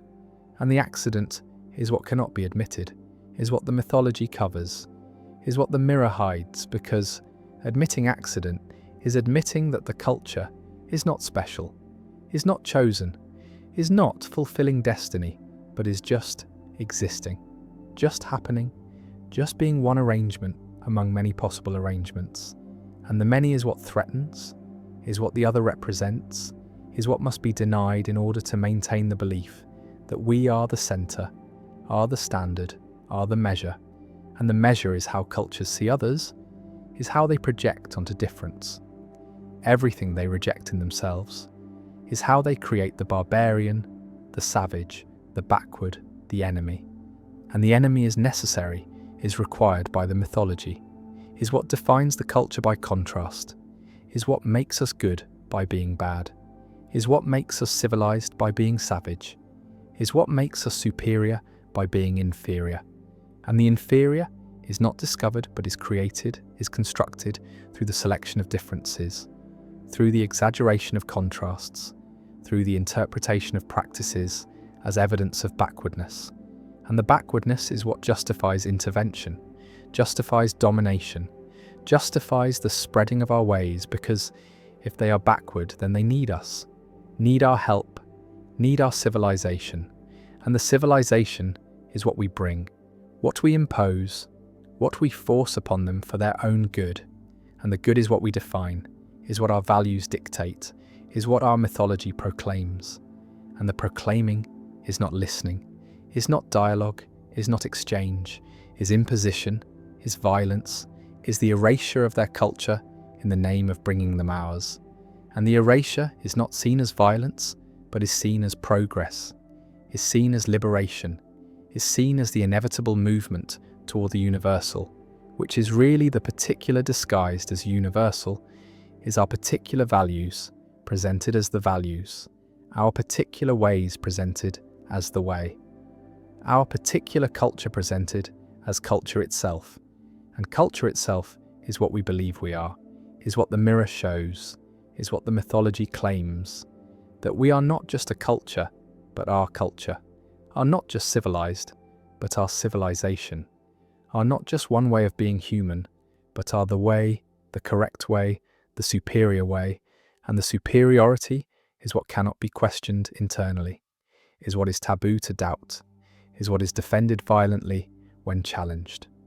Because challenging the myth is challenging the culture's identity, is threatening the collective narcissism, is disturbing the mirror, and the mirror must be maintained, must be protected, must be polished, because without it the culture would have to see itself as it is, would have to confront its ordinariness, its violence, its contradictions. And the contradictions are everywhere, are visible to outsiders, are obvious to those who are not invested in the mythology, but are invisible to insiders, are not reflected in the mirror, are edited out of the narrative, are the blind spots that every culture has, that every mythology creates, that every collective narcissism requires, because seeing the contradictions would require changing, would require admitting error, would require acknowledging that the culture is not what it claims to be, is not as good as it believes, is not as just as it proclaims, and the proclaiming is constant, is part of the mythology, is the endless assertion that we are different, are better, are special, are the exception to the patterns that govern other cultures. And the exception is what every empire believes, is the myth of American exceptionalism, of British civilizing mission, of French universal values, of every dominant culture that has ever existed, each believing that it is different, that it is not like the empires that came before, that its domination is justified where others were not, that its violence is necessary where others was cruel, that its expansion is liberation where others was conquest. And the difference is illusion, is projection, is the mirror showing what the culture needs to see, which is that we are good, are noble, are doing what is right, and the right is whatever we are doing, is whatever serves our interests, is whatever maintains our power, and the power is presented as service, as burden, as duty, and the duty is what the mythology creates, is the belief that we must spread our ways, must bring our civilization, must impose our order, because without us the world would be chaos, would be darkness, would be backward, and the backward is where others are, is what defines them, is what justifies our dominance, and the dominance is not called dominance, but is called leadership, is called guidance, is called help. And the help is not asked for, is not wanted, is imposed, is forced, is the violence that the mirror does not show, that the mythology does not name, that the culture does not see, because seeing it would require shattering the mirror, would require abandoning the myth, would require confronting the collective narcissism. And the confronting is what cannot happen, is what is too threatening, is what would destroy the culture's sense of itself. And the sense of itself is what the culture is the only coherence it has, is the mythology that makes it a culture rather than just a collection of people. And so the mirror is maintained, the myth is preserved, the narcissism continues, and the culture sees itself as it needs to see itself, as special, as superior, as exceptional. And the exceptional is what every culture believes, is the universal delusion, is the distorted reflection that is mistaken for reality, is the mirror stage of culture where the culture is forever trapped, forever seeing the idealized image, forever believing the mythology, forever blind to the contradictions, forever projecting onto others what it cannot acknowledge in itself, forever creating the other who absorbs the negativity, who represents the threat, who justifies the violence, and the violence continues, the mythology persists, the mirror remains, and cultures continue to see themselves as the center, as the standard, as the exception, and the exception is the lie, is the delusion, is the collective narcissism that every culture exhibits, that every mythology maintains, that every mirror reflects, and the reflecting is distorting, is hiding, is preventing the culture from seeing what it is, from acknowledging its contingency, from recognizing its violence, from confronting its contradictions, from shattering the mirror, from abandoning the myth, from giving up the narcissism. And the giving up is impossible, is what cultures cannot do, is what would mean their dissolution, their end, their transformation into something else. And the something else is what is feared, is what the mythology prevents, is what the mirror hides, is what the collective narcissism protects against. And the protection is the function, is what the distorted reflection accomplishes, is what makes cultures culture, is what allows collective identity, is what creates the binding force, and the force is mythology, is narrative, is the mirror that shows not truth, but need, not reality, but fantasy, not what is, but what must be believed. And the belief is collective, is shared, is the myth that we are special, are chosen, are exceptional, and the exceptional is the delusion, is the mirror stage of culture, is the permanent condition of collective consciousness, is the way that societies see themselves as distorted reflections, as idealized images, as mythological narratives, and the narratives are false, are projections, are narcissistic, and the narcissism is structural, is necessary, is what makes culture possible, is what creates cohesion, is what maintains the illusion that we are the center, are the standard, are the measure, and the measure is the mirror, is the myth, is the collective narcissism that every culture exhibits, that every society maintains, that every empire believes, that every nation proclaims. And the proclaiming is the distortion, is the reflection, is the mirror stage where culture is trapped, where it sees itself not as it is, but as it needs to be, not as truth, but as mythology, not as one among many, but as the one, the exceptional, the special, the superior.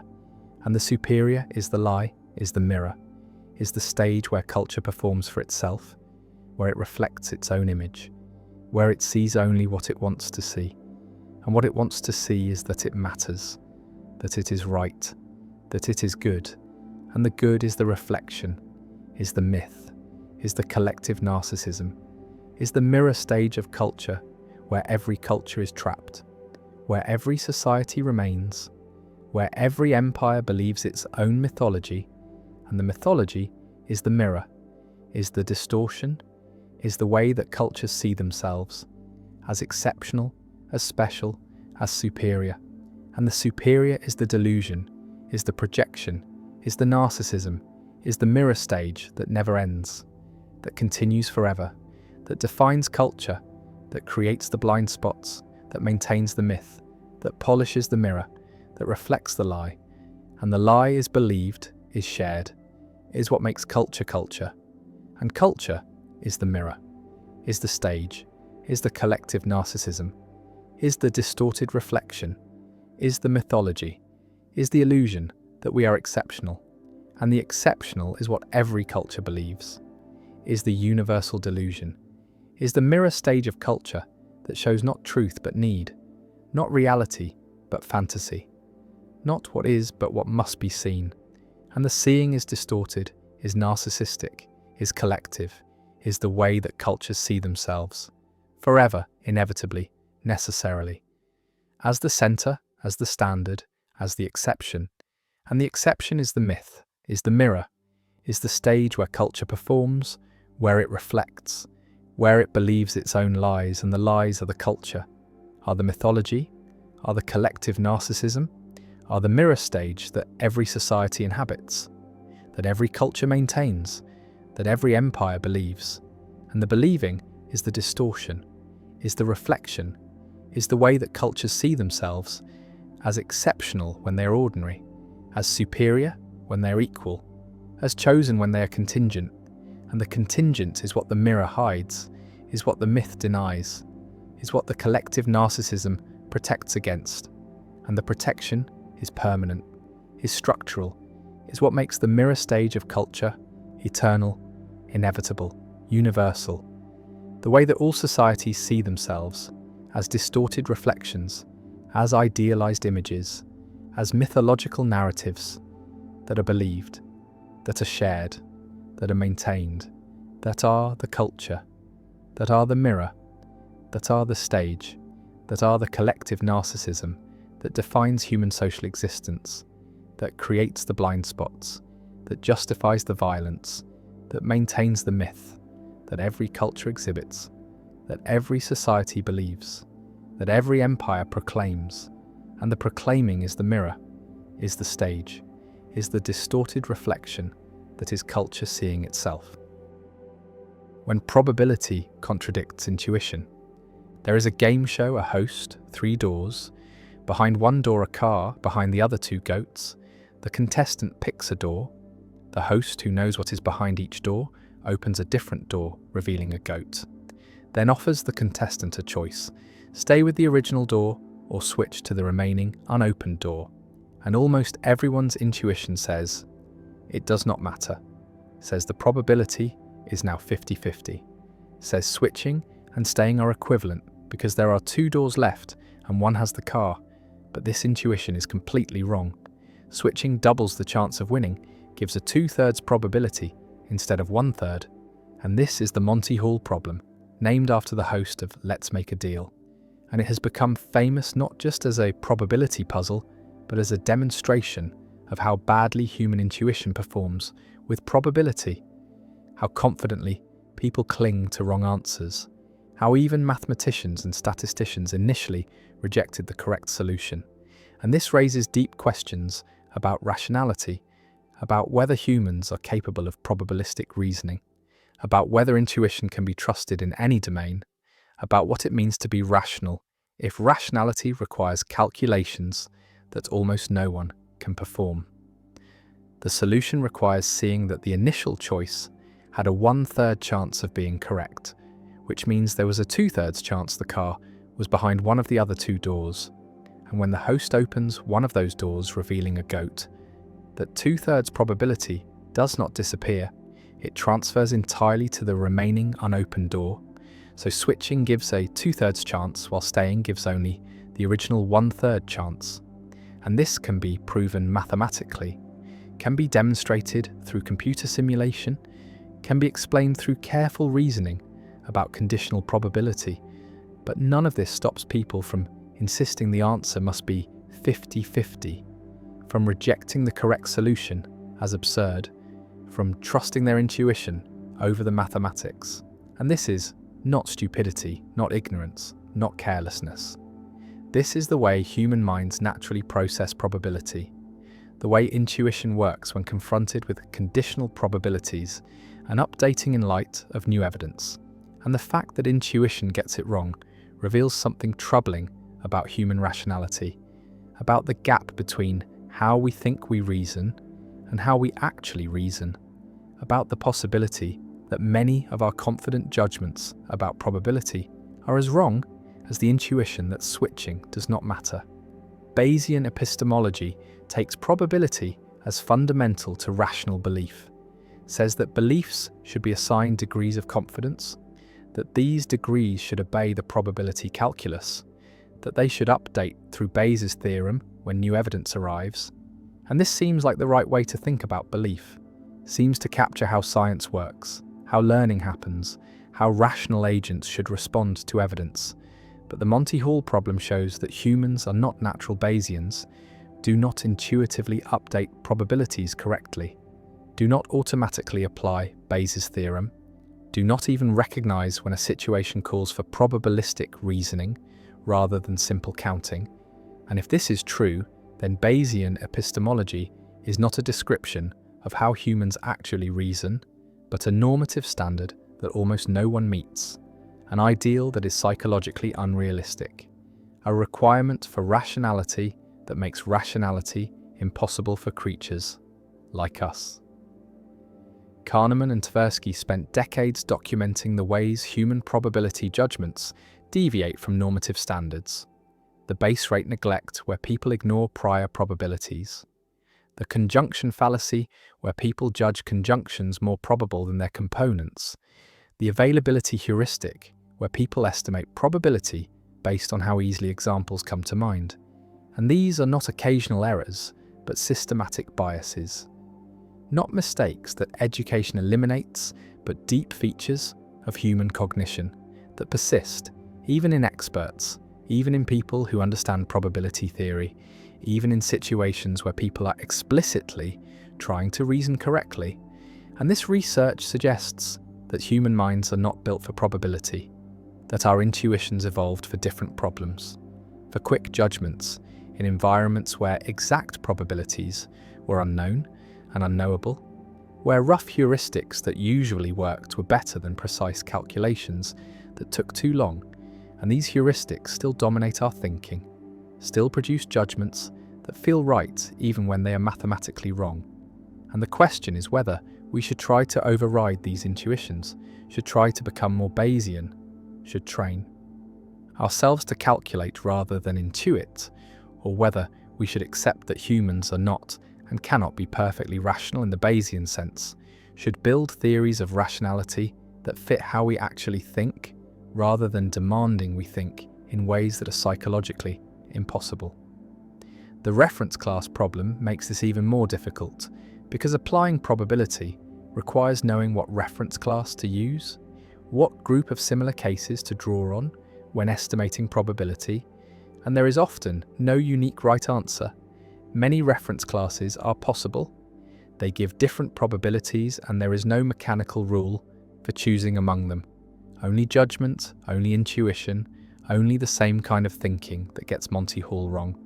And this means that even if humans could perfectly apply Bayes' theorem, even if we could update probabilities flawlessly, we would still face the problem of choosing which probabilities to start with, which reference class to use, which background assumptions to make.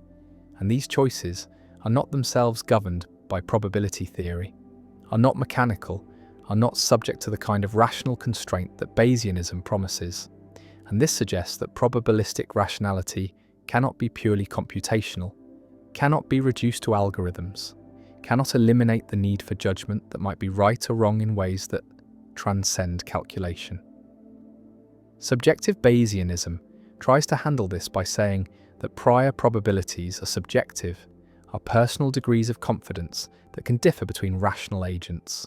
And as long as priors satisfy the probability, axioms, and updating follows Bayes' theorem, any priors are rationally permissible, and agents with different priors will converge on the same posteriors given enough shared evidence, or so the theorem says. But this convergence can take a very long time, can require more evidence than is ever available. And in the meantime, agents with different priors will reach different conclusions, will make different predictions, will act differently, and there is no rational way to adjudicate between them. No standard that says one set of priors is better than another. No requirement beyond internal consistency, and this seems too permissive, seems to make rationality trivial, seems to allow anything as rational as long as it obeys the probability calculus. And conspiracy theorists obey the probability calculus. They just have different priors. They assign high probability to things most people assign low probability to, and they update on evidence in their own way. And by subjective Bayesian standards, they might be perfectly rational, just starting from different priors. And this cannot be right. This is not what rationality means. There must be some constraint on priors, some requirement beyond consistency, some standard that distinguishes reasonable from unreasonable starting points. But what that standard is, how to specify it, how to justify it without circularity, these questions have no clear answer. Objective Bayesianism tries to solve this by saying there are objective priors, that some probability assignments are privileged by logic or symmetry or information theory, that the principle of indifference or maximum entropy or some other principle determines what priors rationality requires. But each of these principles faces problems. The principle of indifference leads to paradoxes when applied to continuous quantities or overlapping partitions. Maximum entropy requires choosing a measure, and different measures give different entropies, and none of these principles seems to capture what we pre-theoretically think rationality requires. None of them vindicates our intuitive judgments about which beliefs are reasonable.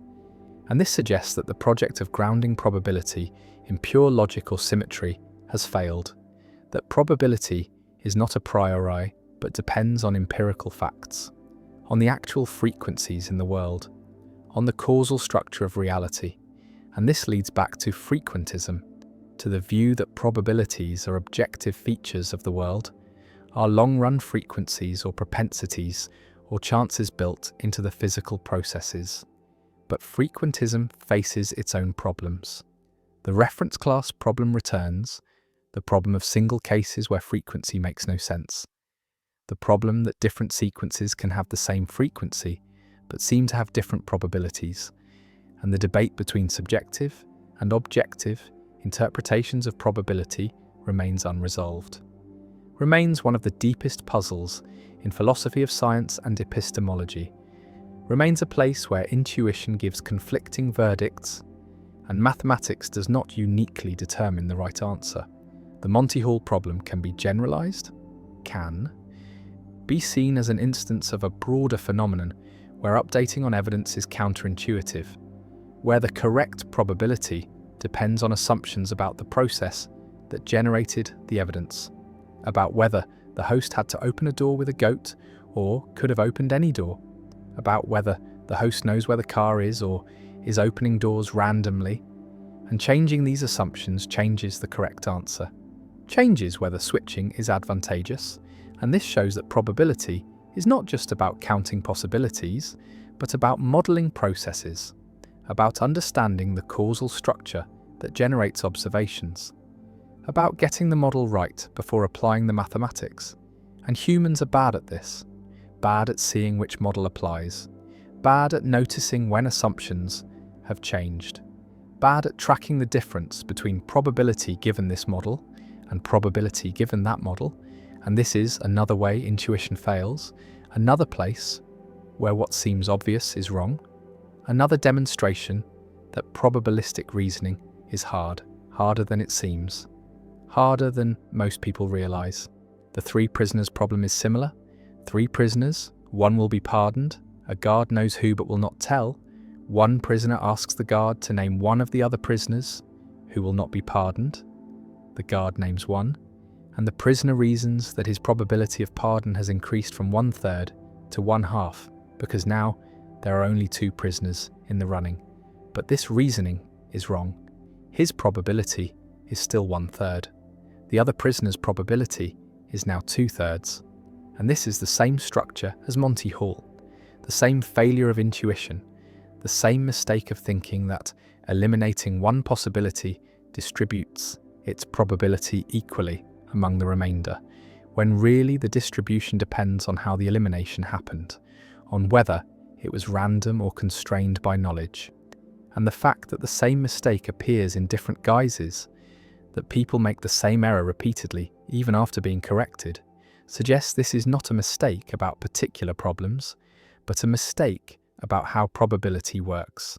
A fundamental misunderstanding of conditional probability, of updating, of what it means for probabilities to change in light of evidence.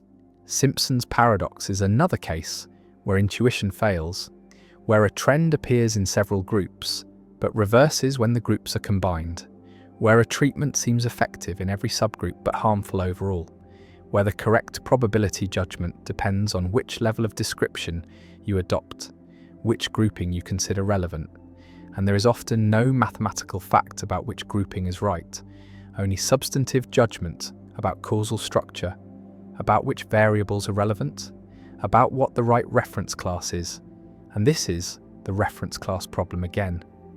The problem that probability requires not just mathematics but modelling, not just calculation, but judgment. And judgment can be wrong in ways that calculation cannot, can depend on intuitions that mislead, can vary between people who have access to the same mathematical facts. And this means that probabilistic rationality is not purely formal, not reducible to following rules, not something that could be programmed into a computer without also giving the computer the ability to model the world, to understand causal structure, to make substantive judgments about relevance and independence, and which factors matter. And these abilities seem to require something like understanding, something like intelligence, something that goes beyond computation in any narrow sense. The Sleeping Beauty problem pushes this even further. Sleeping Beauty is put to sleep on Sunday. A fair coin is flipped. If heads, she is woken on Monday, and the experiment ends. If tails, she is woken on Monday, put back to sleep with memory erasure, and woken again on Tuesday. And when she wakes, she knows all this, but not what day it is or how the coin landed. And she's asked what probability she should assign to heads. And one argument says 1/2 because it is a fair coin, and her evidence does not distinguish heads from tails. And another argument says 1/3 because there are 3 possible wakings: Monday heads, Monday tails, Tuesday tails, and she should be equally uncertain about which one she is experiencing. And both arguments seem compelling. Both seem to capture something right about probability, but they give different answers, and philosophers have divided into halfers and thirders, have written papers and books arguing for their position, and no consensus has emerged, no decisive argument has appeared. And this suggests that probability itself is ambiguous, that there is no fact of the matter about. What probability means in cases like this, that different probability concepts give different answers, and there is no neutral standpoint from which to say which concept is correct. And if this is true, then rationality does not uniquely determine belief, does not provide the kind of objective standard that Bayesianism promised, allows for rational disagreement even given identical evidence and identical priors in some sense. And this is disturbing, suggests that rationality is weaker than we thought, less constraining, less objective, more dependent on choices about how to frame problems and which probability concept to apply. The fine-tuning argument in philosophy of religion uses probability reasoning that many find suspicious, claims that the probability of a life-permitting universe is extremely low on naturalism, but not as low on theism, and therefore the existence of a life-permitting universe is evidence for theism. And this argument has the structure of Bayesian inference, has priors and likelihoods, and posteriors, but the probabilities involved seem impossible to specify, seem to require knowing about the space of possible universes and the probability distribution over them, and whether such probabilities even make sense.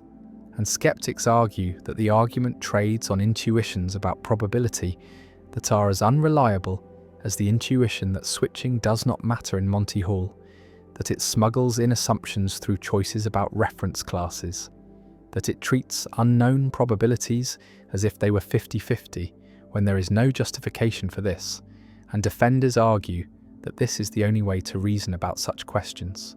That probability is the language of uncertainty, and if we cannot use probability, we cannot reason about unlikely events at all. And both sides seem right in some sense.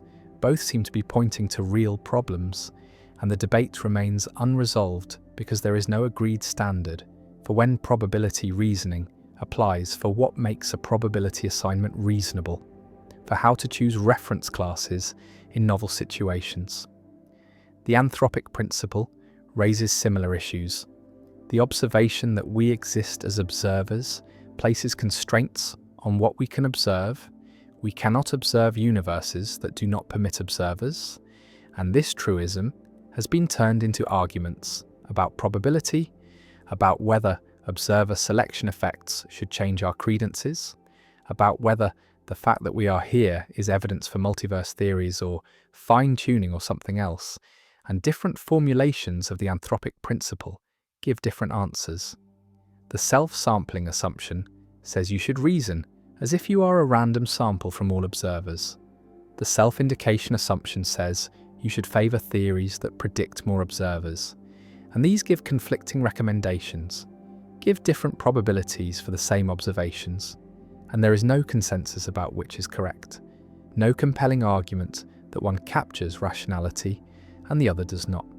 And this is another instance of the general problem, that probability reasoning requires background assumptions, requires choices about how to set up the problem, and these choices are not dictated by probability theory itself, are not mechanical, are not subject to the kind of objective, rational constraint that would make probabilistic epistemology a complete theory of rational belief. The possibility remains that human intuition about probability, despite being systematically wrong in many cases, is right in some deeper sense, is adapted to a different kind of rationality than mathematical probability captures, is tuned to ecological rather than abstract problems, to frequencies encountered in real environments rather than to single-case probabilities in artificial puzzles. And Gigerenzer has argued exactly this, has argued that humans are better at frequency reasoning than probability reasoning, that framing Monty Hall in terms of frequencies rather than probabilities makes the right answer intuitive, that many of the biases Kahneman and Tversky documented disappear when problems are presented in ways that match our evolutionary history. And this suggests that the problem is not with human rationality, but with the mismatch between how probability theory frames problems and how human minds naturally frame them.